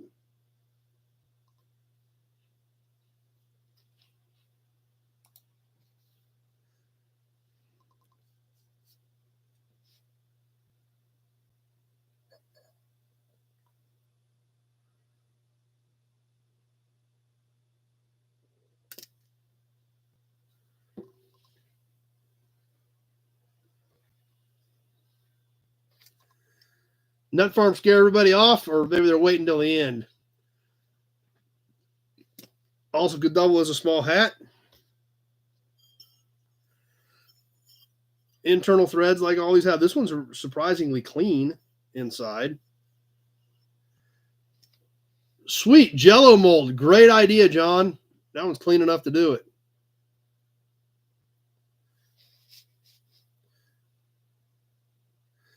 One minute gone, 1 minute left to go. Nut Farm at 30.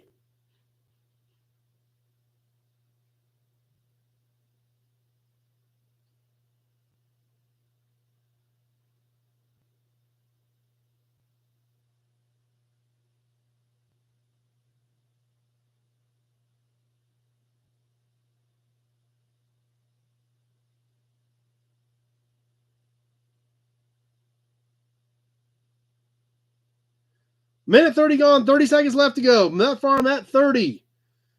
Scare everybody off? Be kind of surprised if there's not somebody else going to take a shot at this thing. This is a good one. But we're going to find out here in just a little bit as we're coming close to that 2-minute mark.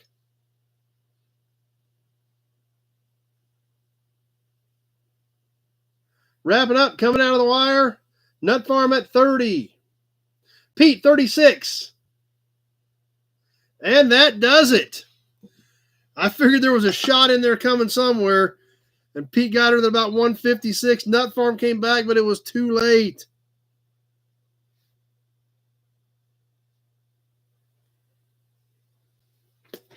Brian had a 40 in there. Balin Wire had a 40. Balin Wire hiding in there. A bunch of people taking shots. There again, Pete got about as lucky as Austin did on that one.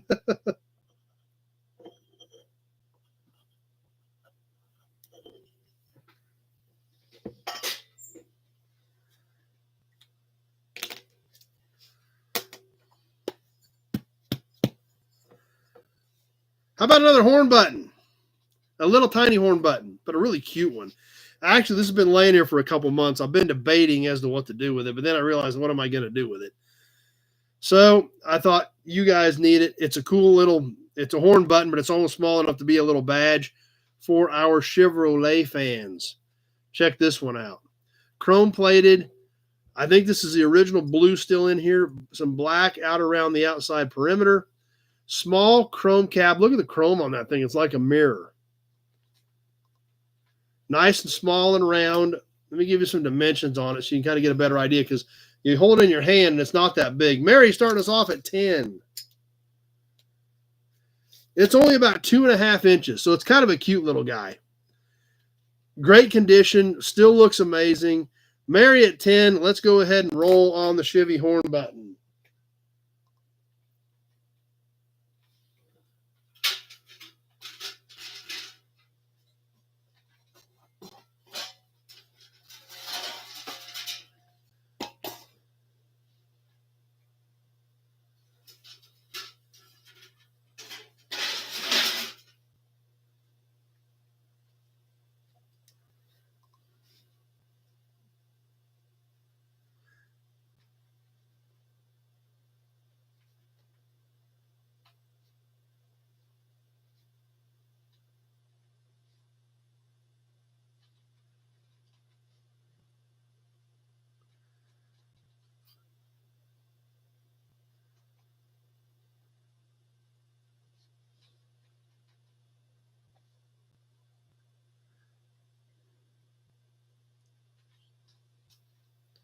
1 minute gone, 1 minute left to go. Mary at 10. Balin Wire at 12.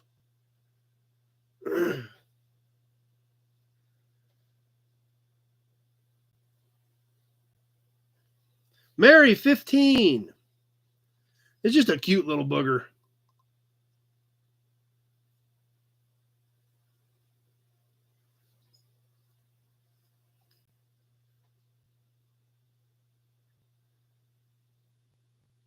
Minute 30 gone. 30 seconds left to go. Mary at 15.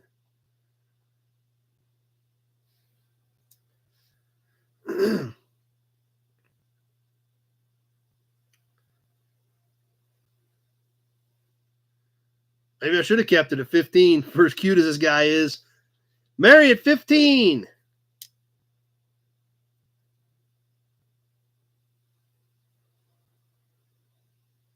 Pete, 20. And that did it. Man, Pete got another one in there at the end. There goes Tony. There goes Mary. Pete had 20. We hit 200. And then here come the rest of the bids.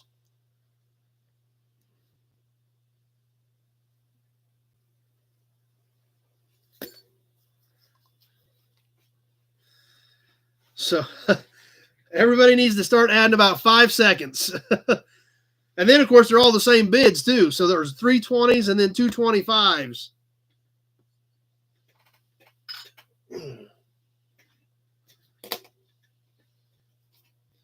All right, we're going to catch a couple of plates back-to-back here. Condition on this first one is just fair, but there's a reason we're going to sell it based on the next one we're going to sell, too.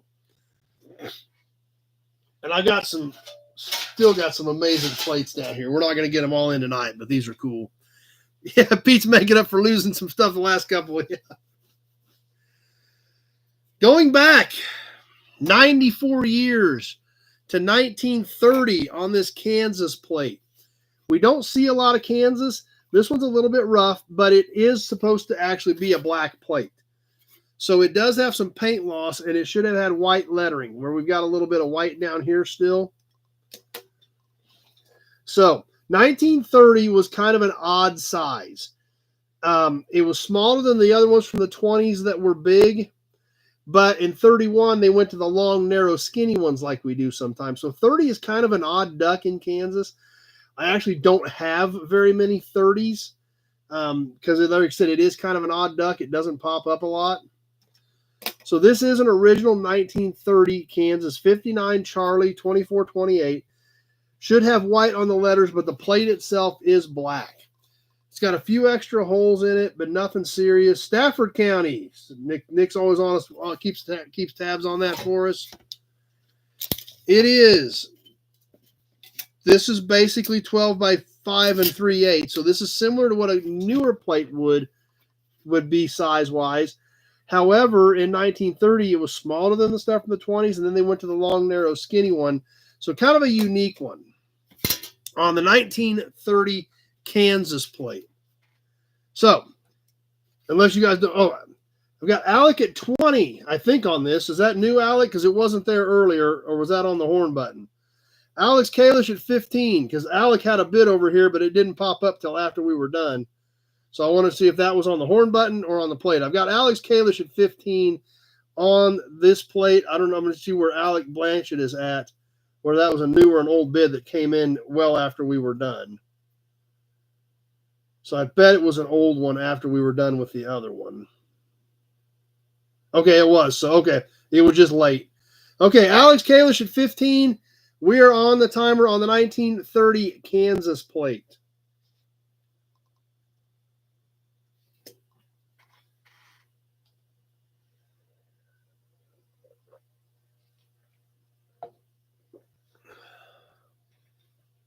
Waycamp 15 or 18, excuse me.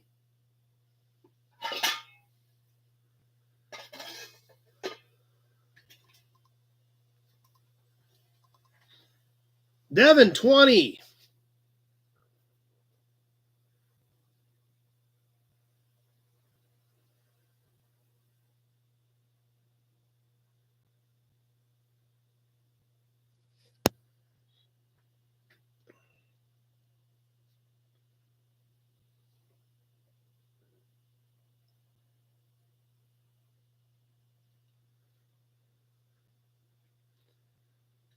1 minute gone, 1 minute left. Devin at 20.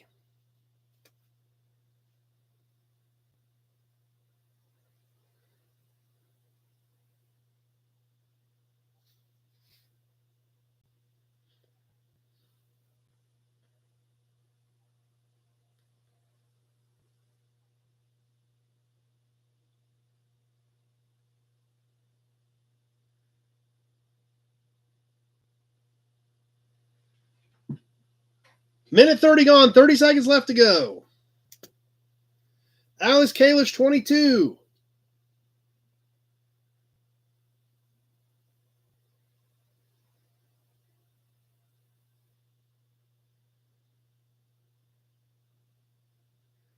Working our way towards the end of the 1930 Kansas plate. Alex at 22.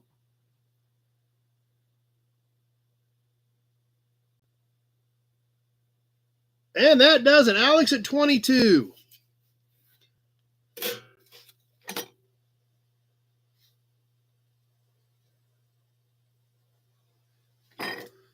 Tony had a 24 in there. So lots of times tonight, you guys shoot a few seconds earlier. Almost everything is coming in with bids after the fact. Rico and Jess, I think, are coming to Austin. Tractor Mike might be here, depending on what their work situation's like. Loader Mike will be here. Talked to Loader Mike last night. Loader Mike is planning on being out there Friday night and Saturday, so there's going to be a few people around. Now, finished up with the 1930 Kansas plate. Well, I know Tractor Mike's going to try to make it, but since he's been laid up a little bit, it's going to depend on his work schedule. But, Loader Mike, as of last night, said he's definitely going to be there. So we had a 1930 Kansas plate. I told you we had something else coming up back-to-back to go with it. How about a 1930 Ohio plate? We do occasionally have some other states, but finding these early other states are really tough for me. I find some Kansas stuff. 1930 Ohio. This plate is banged up a little bit, but it is good and solid. There's no rust out on it anywhere. Just bent up a little bit. A little nick out of the top up here. Looks like it was bent over here a little bit. Not perfectly flat, but when you get her screwed back to the wall, it'll look good.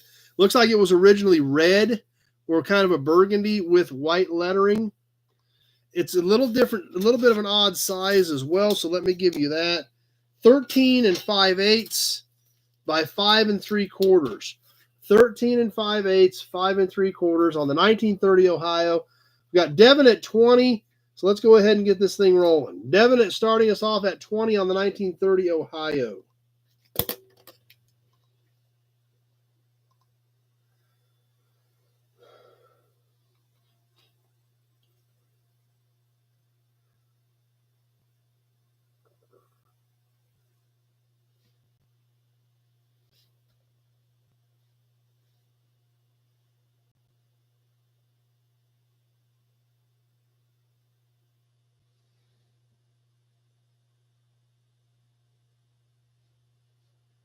Conky at 60.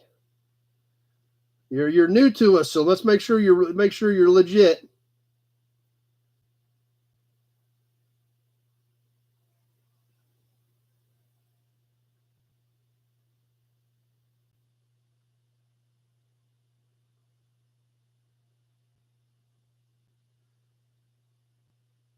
One minute gone, 1 minute left to go.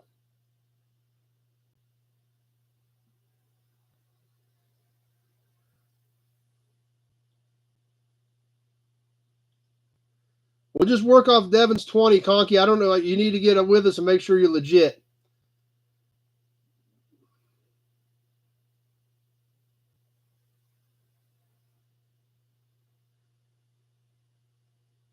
I don't do Cash App. Minute 30 gone, 30 seconds left to go. I don't do Cash App, Conky, so that doesn't work. Alex Kalish, 26. Devin, 30.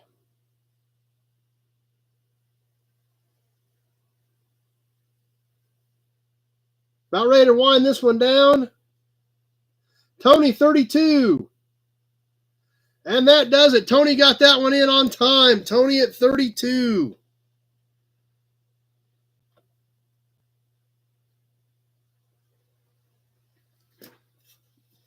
Alex came back with a 35. A little bit too late, though. All right, let's catch one more thing, and then we'll need to get moving on to the magazine. I said we don't do Cash App, Conky. All the information is in the description part of the video. We don't do Cash App. Hudson badge. One more cap. Let's catch one cap yet tonight. I've kind of realized we haven't done any caps tonight, and I know you guys like them. One for our Ford fans. Late 60s. Mary's ready for a cap. I think this is like a 67. It's a very unique looking cap, kind of a bottle cap type thing with the serrations around the edge for our Ford fans. Kind of a good looking cap. This is actually kind of a dished center with a peak, kind of a mountain in the middle of it. The Ford stamped in and around it. All this serration is all stamped in around the outside perimeter. John started us off at 10. You can see on the back how it's all stamped in there.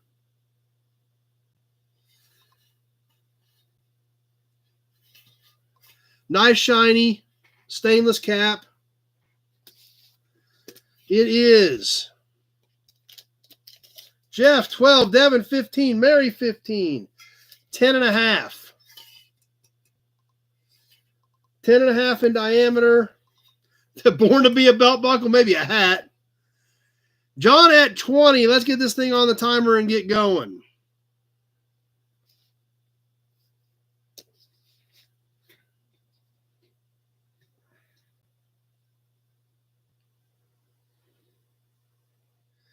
Mary, 25.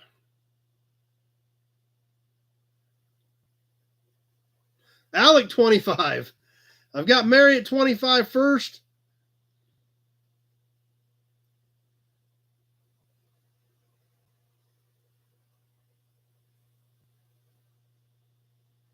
It is kind of like a Devo cap. You're exactly right.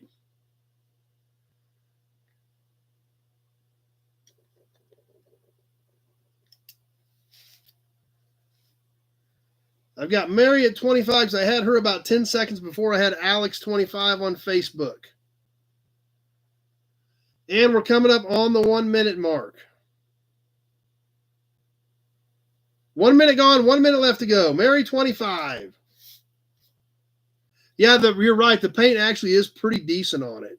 It's got some chips in it, but it's not bad. Also said refresh. He froze up. Mary, 25. Coming up on the minute 30 mark.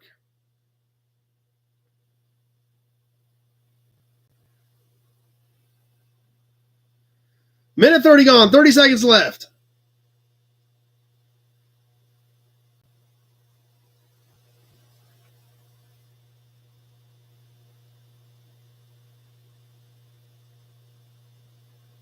Big job, 35.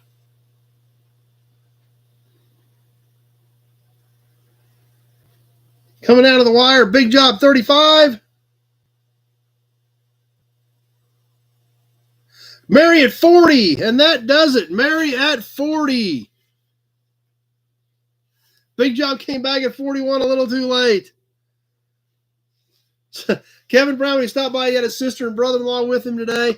They were in town for some family matters, and they enjoyed the show with him. That's good. So, Mary at 40 is who I had at the 200 mark. Big Job took another shot, but it was a little too late.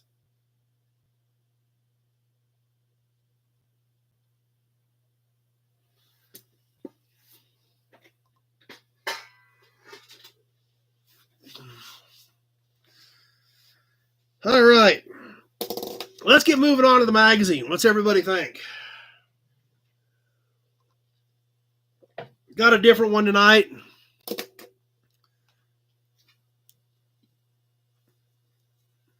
We've been spending a lot of quality time with our automobile trade journals, which are absolutely awesome. But I wanted to mix that up a little bit because I don't want to just stick strictly with those forever. So I want to keep mixing that up, and that's what we're going to do tonight with a different magazine. We're going to take a break from our automobile trade journals, one from 1913, and then the one that our good friend Glenn found us from 1934. And we're going to move up a little bit to the 50s.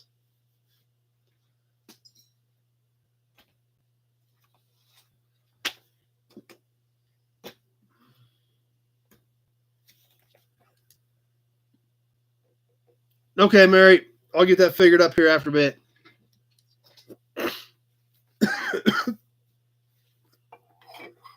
Auburn badge.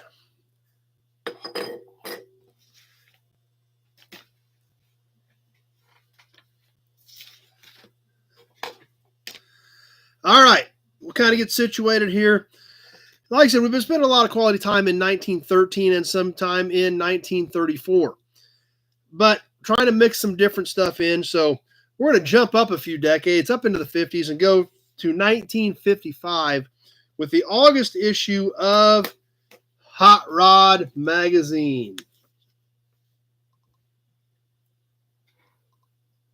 Some great stuff in here. We're going to have a lot of fun with this one, guys. It's going to be pretty neat. We're going to catch half of it tonight and then maybe finish up next week or the week after. We'll see how next week goes. Obviously, my weekend is bananas.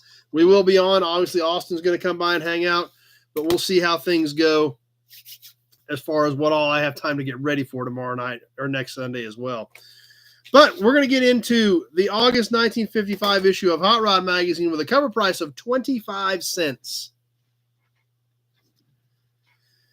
And on the cover, too hot to handle, 144 mile per hour dragster speeds pose problems in suspension. 144 in a dragster. A lot of street cars will well exceed that anymore.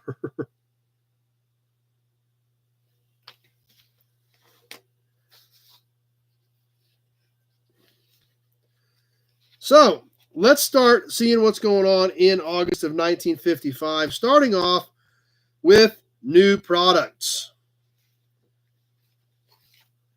Some of the new products: fiberglass helmet, SoCal slicks, radiator tank patches, the Rechet, not a ratchet, the Rechet, and roller tappet guide assemblies. So let's start off with the helmet. We'll show you a few pictures here of new products for August of 1955. The helmet, the slicks, the radiator patches, the Rechet, whatever that is, we're going to find out, as well as roller tappet assemblies. New technology in 1955. Do just auction next week. Okay. We may do some of that. We'll recap F&E, see how things go. I'm sure you guys will have some questions. Yeah, we may skip some stuff next week and do some of that. We'll see how it shakes out. But I won't know until I see how my weekend goes. So what's new? The fiberglass helmet. The new Bell 500 helmet is reported to give maximum protection all over your head, not just on top. Features are as follows: fiberglass shell, one-piece molded foam plastic liner, quick detachable visor, easy adjustment for personalized fit, and quick-release adjustable chin strap. Formed to accommodate large service-type goggles. Goggles, yes, like put your goggles on. SoCal Slicks, developed and perfected at the drag strips, especially for drag racing. Designed for the ultimate in acceleration traction, the SoCal Slick is capped in special chemically coated compound, pure crude rubber, so soft and pliable that it assures near perfect adhesion to asphalt or concrete surfaces. The wide and flat surface gives over 4 times traction area of a regular tire. Right for complete information on sizes, diameters, widths, and prices to the SoCal Speed Shop.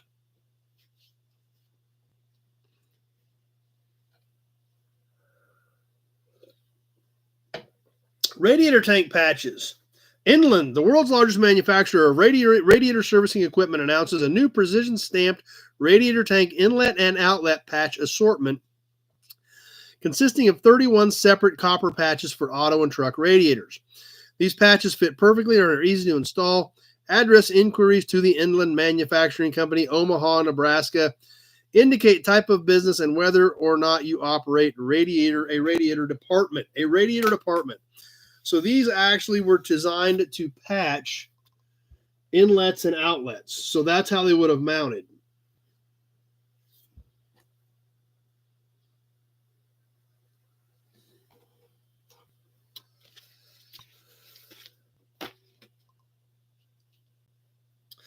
First the ratchet, now the rechet.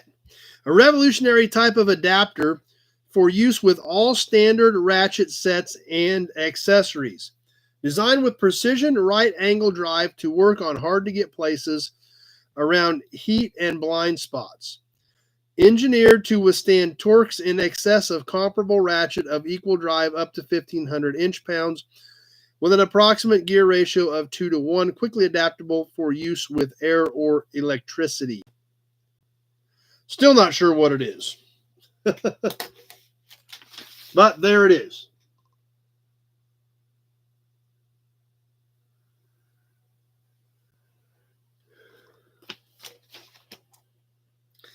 Roller tappet guide assembly, now available for all late model overhead valve V8 engines. These adjustable guide plates are stated to eliminate rattling tappets, worn plate, and tappet surfaces due to improper fit. An absolute necessity for lasting roller conversion. Wearing surfaces are hardened for maximum durability. Price per unit, $8.85. Manufactured by the Spalding Cams Company, Palmini Engineering. There again, new technology in the 50s, roller drivetrains. So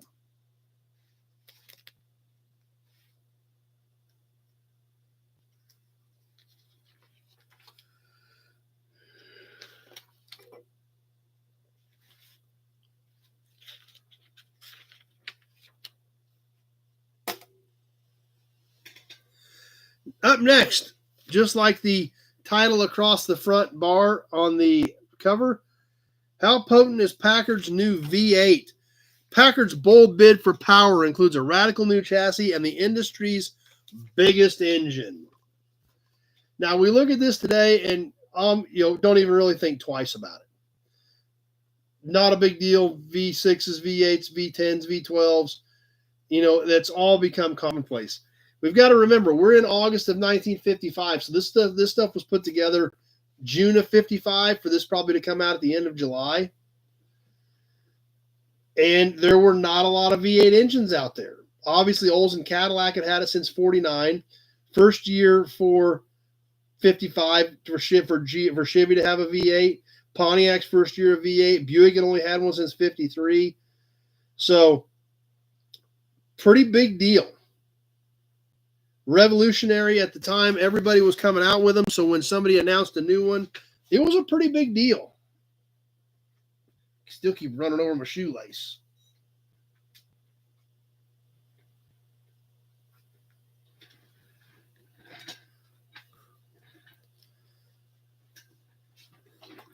The veil of secrecy that shrouded the new Packard V8 has been surpassed only by the Iron Curtain. Usually new automotive developments are released to members of engineering groups and the press sometime before the cars fill the showrooms. But this year, Packard withheld specific information of two very significant innovations. Meanwhile, a few expert rumor mongers had a field day, according to them. The new Packard V8 engine was a 400 cubic inch, two-cammed affair with an aluminum block. The actual result is slightly less spectacular, but nonetheless quite worthy of a detailed discussion. So, currently the Packard division of the newly formed Studebaker-Packard Corporation is supplying 320 cubic inch V8 engines for both the 55 Hudson Hornets and the Nash Ambassadors. Basically, these are detuned versions of the 320 cubic inch Clipper engine, which in turn is a smaller edition of the engine used in the Clipper Custom. Packard engineers have never shied away from building engines of mammoth proportions, and their latest effort is automatically a unanimous choice for the world-famous but mythical organization. There ain't no substitute for your cubic inches club, of which I modestly proclaim I am mythically president, according to the author. This 352 cubic inch monster has a 4-inch bore and a 3.5-inch strokes, which results in a favorable stroke-to-bore ratio of 0.88 to 1. The maximum advertised brake horsepower is 260, obtained at an engine RPM of 4,600 RPM, and maximum advertised torque is 355 foot-pounds between 24 and 2,800 RPM. So 352 inches, pretty good size V8 for 55 going into 56. So, but there again, any major engine development like this was big news back in the day. We do have some pictures and some drawings of the Packard V8 that we want to share.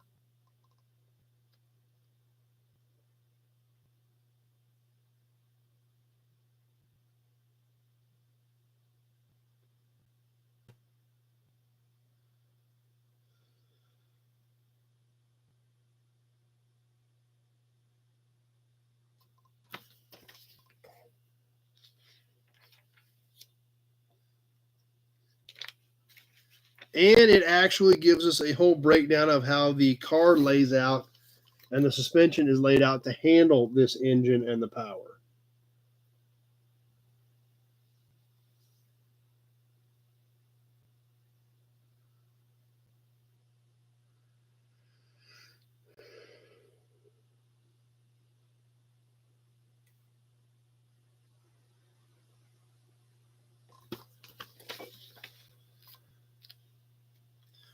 So pretty new and interesting developments and technology for Packard coming out in 1955. The next article we're going to catch, IndyCar Meyer-Drake Marathon experimental projects fail to make the 39th Memorial Day race. Lone exception, the Beyond Miracle Power Special. Just 2 months ago, while last-minute preparations for the Indianapolis 500 were going on in shops throughout the country, we took a swing around to assemble the information previewed in the June issue of Hot Rod. We looked at cars and their innovations, listened to mechanics and car builders, asked questions by the dozens, and shot pictures by the hundreds. What did we come up with? This looked to be the most promising year of the decade for a small revolution in design and engines. Well, guess it's going to take a lot more effort to break the Offie Roadster monopoly. Now, we know back then a lot of this stuff was Offie powered. And the Meyer-Drake connection actually, I believe, ended up becoming Meyer-Drake. So, Meyer-Drake was building these engines. The Sumer Streamliner debut, which was so eagerly anticipated, made only a brief appearance as a streamliner. Pre-race theory had given 140 mile per hour as the speed needed to qualify for the race that year. When Sumer's fender car indicated that a certain amount of trial and error testing was going to be needed before the new chassis would, if ever, approach this speed, for 4 laps, the fenders were removed and shelved. So there again, they were trying that big of stuff, fenders, no fenders type thing back in the day. You know, now they're looking at microscopic almost changes for aerodynamics. They're talking about adding or taking off fenders. So anyway, lack of time necessitated this move, and it paid off with Jimmy Dewalt qualifying the car for the race, but the entry then became just another Curtis Roadster with another 270-inch Offie engine.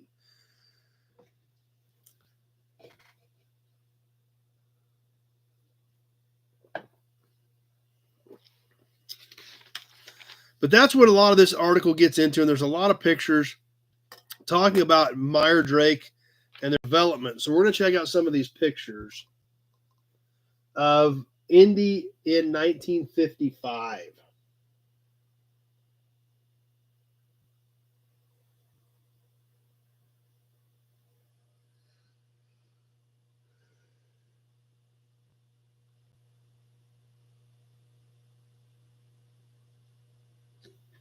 And there's some more cool. There's Leo. Leo stopped by for a bit. Glad you made it, Leo.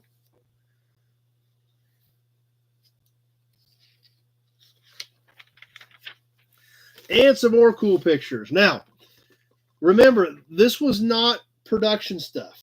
This was Indy 500 stuff. This was all testing. This was all trial and error. None of this was off-the-shelf parts. None of this was ever going to be on-the-shelf parts for production cars.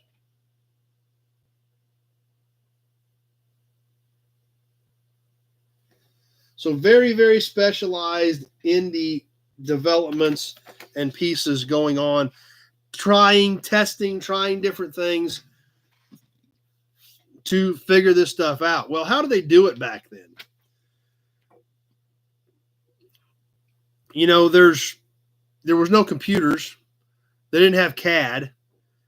You know, this stuff was all trial and error. And that's what Meyer and Drake were doing. Trial and error, trying to decide what was going to be the best designs, tweak the designs, produce the parts, test them on the track, and see if it worked. So we've got a little piece to go with this article. And if you've been hanging out here in a while, you know what we've got. Check this out. Meyer and Drake. Meyer and Drake. Hudson badges. Time travel's cool. That's right, Leo. Yep, if you guys have seen it, we did a Toy Tuesday on this several years ago. We've talked about them a little bit. These are original wooden design patterns from Meyer and Drake and Offenhauser. I've got a whole box of these. So this is original stuff. This was how they designed and produced these specialty one-off pieces. They are all marked. You know, all these part numbers meant something back in the day when they were designing these pieces. I'm assuming this was some sort of an air intake. But this is original Meyer and Drake patterns for the specialty indie parts they were producing.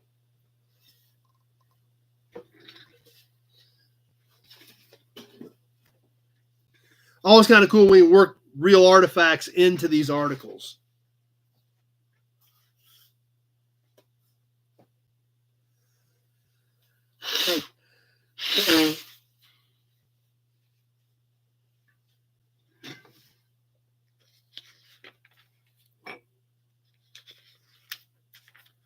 How about a hot rod?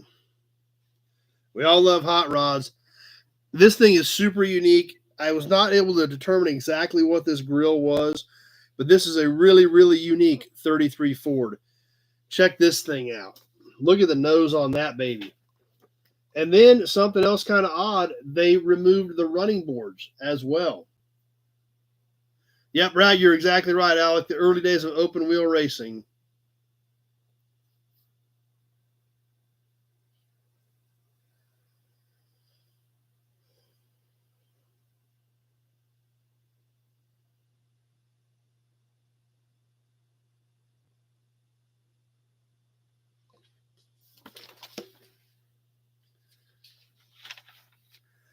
The next one, we've got a tech article. The next page.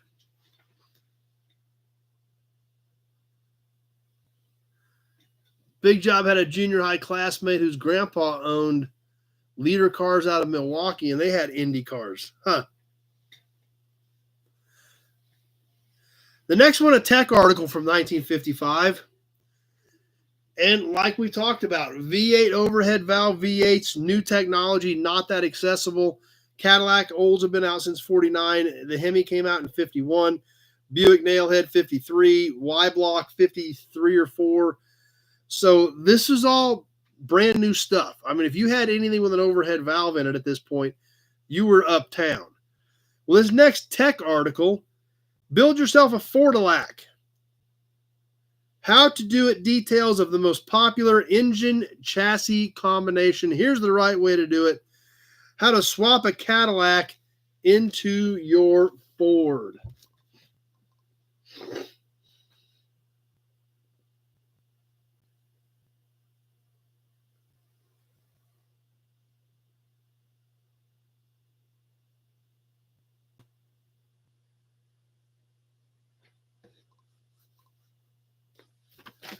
Now, obviously back then, there was no YouTube. And check this out. Because Cadillac, the 331 Cadillac was one of the bigger V8s of the time. Just like we talked about, the Packard went to 356. Olds was a 303. The first nail heads, I don't remember what the first nail heads were, like a 320 or something. So a 331 Cadillac was a pretty big overhead valve V8 engine for the day. Hemis, even the first Hemi was only a 331. Hemi was a 331 from 51 to 55. They didn't come out the 354 until 56. So not a lot of options out there. The 331 Cadillac was kind of the big dog at that point. But check this out. And this is literally how they were doing this. Cardboard templates and a level. Check this out, guys. I mean, they literally have a level sitting in here working with cardboard templates, trying to figure out where to put stuff, where to drill holes, where to mount brackets. Kind of puts things into a whole different perspective.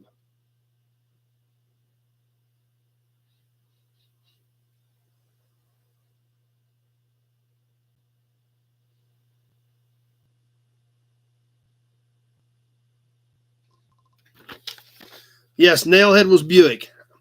The first V8 Buick nailhead came out in 53 in the Supra and the Roadmaster. And that's something a lot of people don't realize. The 1953 Special was still a straight 8.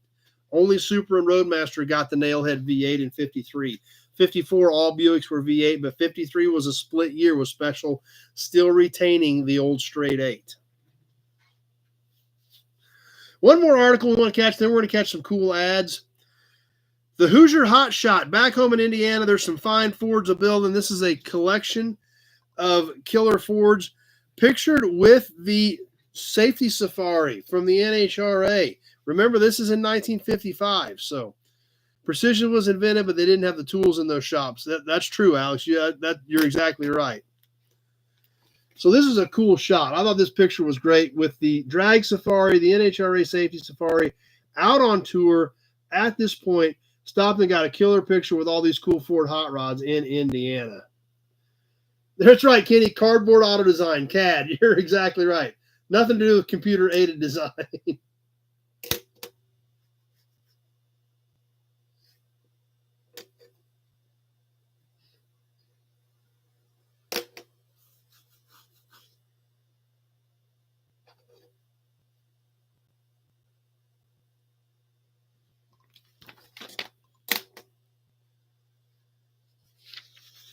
So that will catch us for the first half of articles. Let's catch some ads in this one, and then we'll get ready to start winding some things down. Once again, putting ourselves back in 1955, putting things into perspective. And if you guys remember, 1955, the very first small block Chevrolet engine ever built, the 265. And when you think about that, you think, oh, that's great. They came out with the 265 as the first V8. But you've got to remember, and that's what this first article is, or this first ad is, this gadget is worth $320,000. The $320,000 was a ton of money in 1955. And it's about something the 265 didn't have. In today's world, it's unheard of to even consider this. But this new gadget that's worth $320,000, something the 265 V8 was not equipped with to start with, oil filters. Weird to think about. Oil filters were an accessory back in this time frame. Sounds good, Mary. Appreciate it. There again, we're putting ourselves in this time period. Just like Leo said, time travel is cool. That's why we do it. We've got to put ourselves back in time and think about the stuff that we literally take for granted today. Wouldn't even consider buying a vehicle without an oil filter, unless it's an EV, which most of us on here wouldn't consider buying anyway. So, pretty interesting when we look back at that time period.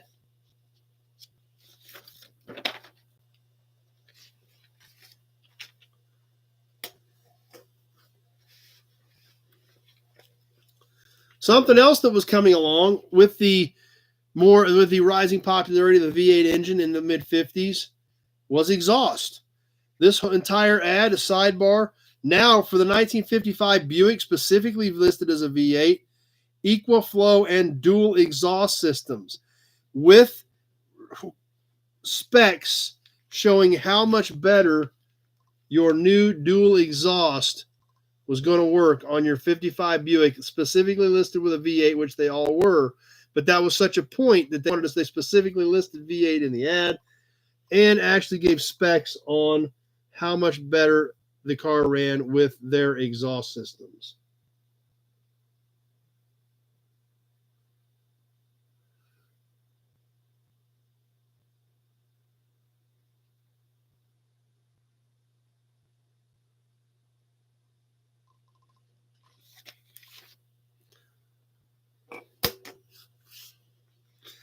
The next ad from our friends at the newly formed Studebaker Packard Corporation.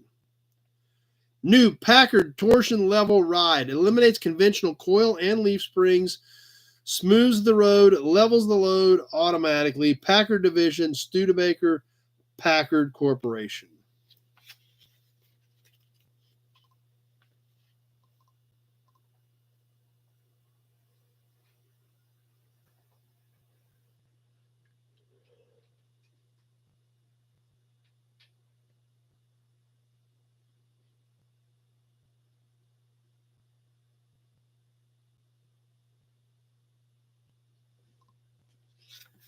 One more to catch on here, then we'll get ready to start winding things down tonight. First year for the torsion ride, says Alex.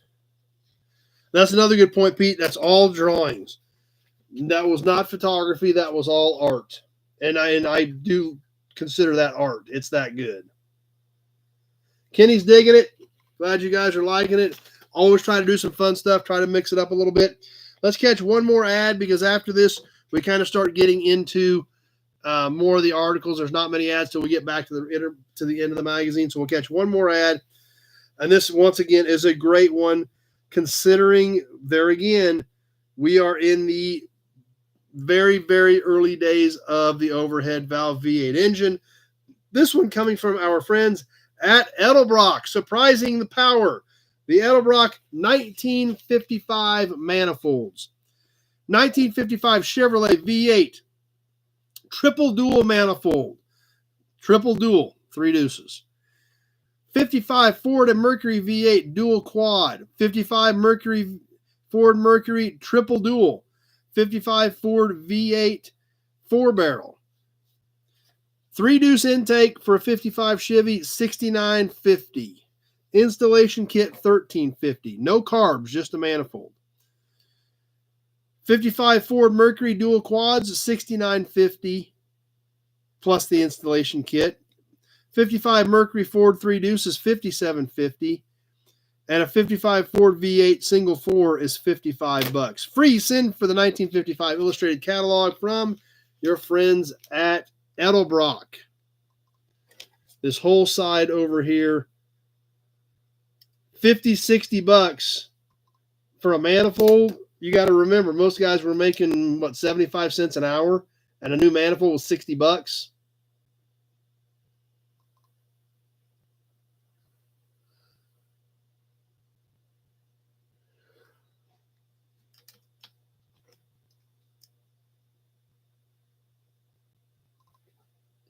Pretty interesting.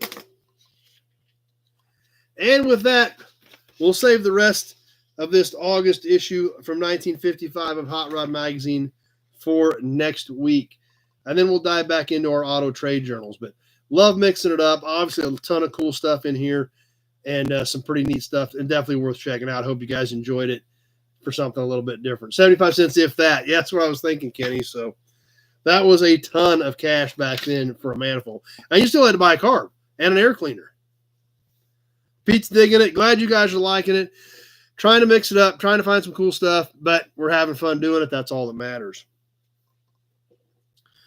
So anyway, as we get ready to wind things down, like I said, my week is going to be kind of bonkers. Chris and I start setting up at 10 o'clock in the morning. We'll unload their trailers. We'll head out and get the stuff at the yard, the podium and everything, get all that set up, and hopefully be ready for cars to start coming in by Tuesday. Open house starts Friday late afternoon into the evening. The beer garden will be open, and we'll be ready to go Friday evening. And then, of course, auction action Saturday. There is some memorabilia starting the day off. and it's going to be a good time. Okay, sounds good, Austin. That'll work. We'll get it all figured out.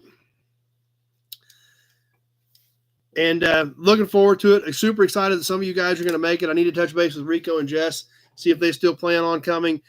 We've got, counting motorcycles and everything, we've got over 50 vehicles listed right now, including that super funky jet ski. I don't know if that thing's worth $50 or $5,000 or $50,000. I didn't even know they made jet skis back then, 50 years ago. But sometimes that's what's fun about it. What do you want, Gray Kitty? Sometimes we list stuff that I don't even know anything about. So we're all going to learn something. Hey, what are you tearing up? Yeah. I saw you doing it. Don't come over here looking all innocent. Yes, I know. I saw you. So I'm thinking we'll be in the 60s. You want to say hi? Come here. Okay, you can say hi real quick. There, say hi to everybody. Over here. Over here, say hi. Yeah, say hi. Say, I'm the Gray Kitty. Say, I'm the Gray Kitty.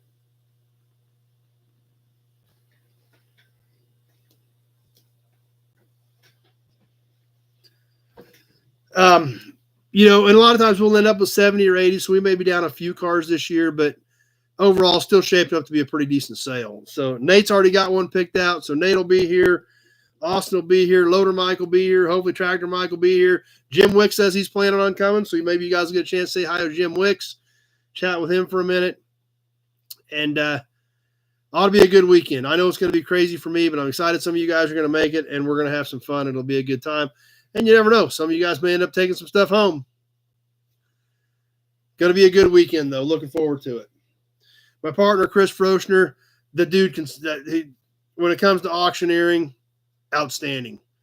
I mean, he's one of those auctioneers you can almost listen to him just as entertainment because he's that good. So Austin's got his fingers crossed he's going to end up with something.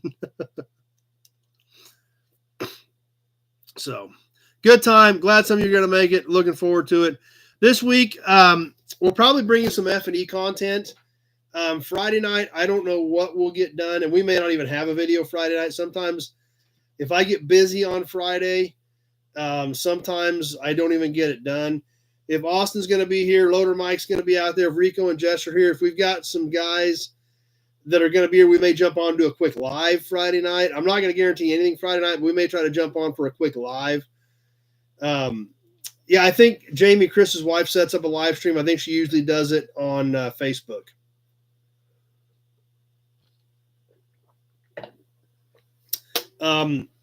YouTube, you have to have, at least last I knew, the parameters where you had to have 1,000 subscribers before YouTube would allow you to do a live. And that page is only at about 750 subscribers, 740 maybe. So we can't live stream it on YouTube. So I think Jamie's been setting it up to run it on Facebook, a live stream on the Facebook page, F&D Collector Auto Auction. So you can check it out there. So if you haven't checked out the F&D YouTube channel as well as the Facebook page, make sure to hit those, subscribe to the channel, like the page, so you can keep up with what's going on there as well.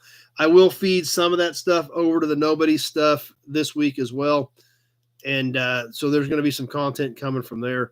Super excited to see some of this stuff in person. That 96 F-250 with 20,000 miles on it. I'm kind of excited to see that truck. Want to learn a little bit more about this jet ski thing. So going to be kind of cool. But there again, we're just like what we're doing here. We're always learning, and that's the whole purpose of it. Let's give you another Hudson badge as we get ready to wind this thing down tonight. Next week, like I said, I don't know what we're going to do. It's going to be kind of a crapshoot. We'll recap F&D. We always usually do that for sure. And then with Austin being here, I think Rico and Jess stayed 1 year and did it. I think Tractor Mike stayed 1 year and did it. So who knows? Or maybe everybody's going to stay next week. I don't know. We may have to move next door and set up the cool couch or something. I don't know. It depends on how many people we have show up that stay for next week. We'll see. But so we're going to kind of wing it based on how many people show up. We may have a whole full office or move next door or something. I don't know. We'll figure it out when we get there. But I know it'll be a good time. I know you guys will be back and you'll enjoy it. So once again, I appreciate you guys swinging by, spending your Sunday evening here with all of us nobodies. You guys are what make this happen. Your knowledge, your companionship, your camaraderie, and your intelligence is what all adds to this chat, to where we all learn stuff, myself included. We have a lot of fun doing it. So with that, I'm going to get ready to get to work tomorrow morning on the F&D Collector Auto Auction. We're going to start lining those cars up. It's going to be a good time. I'm going to get anybody that pays for stuff. If you pay for your stuff tonight, I'm going to try to package it all first thing in the morning before we've got to get out to start setting up.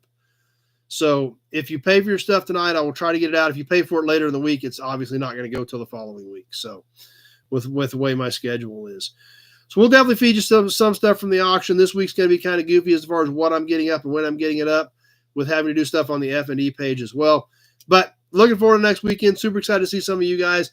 And next Sunday night, we'll see what happens. Toy Tuesday, we will still plan on going ahead and doing Toy Tuesday evening, because we'll be done out there at a decent time on Tuesday since we're just getting started. So we will do Toy Tuesday live. We'll get some content up this week, just not sure what, when, or how.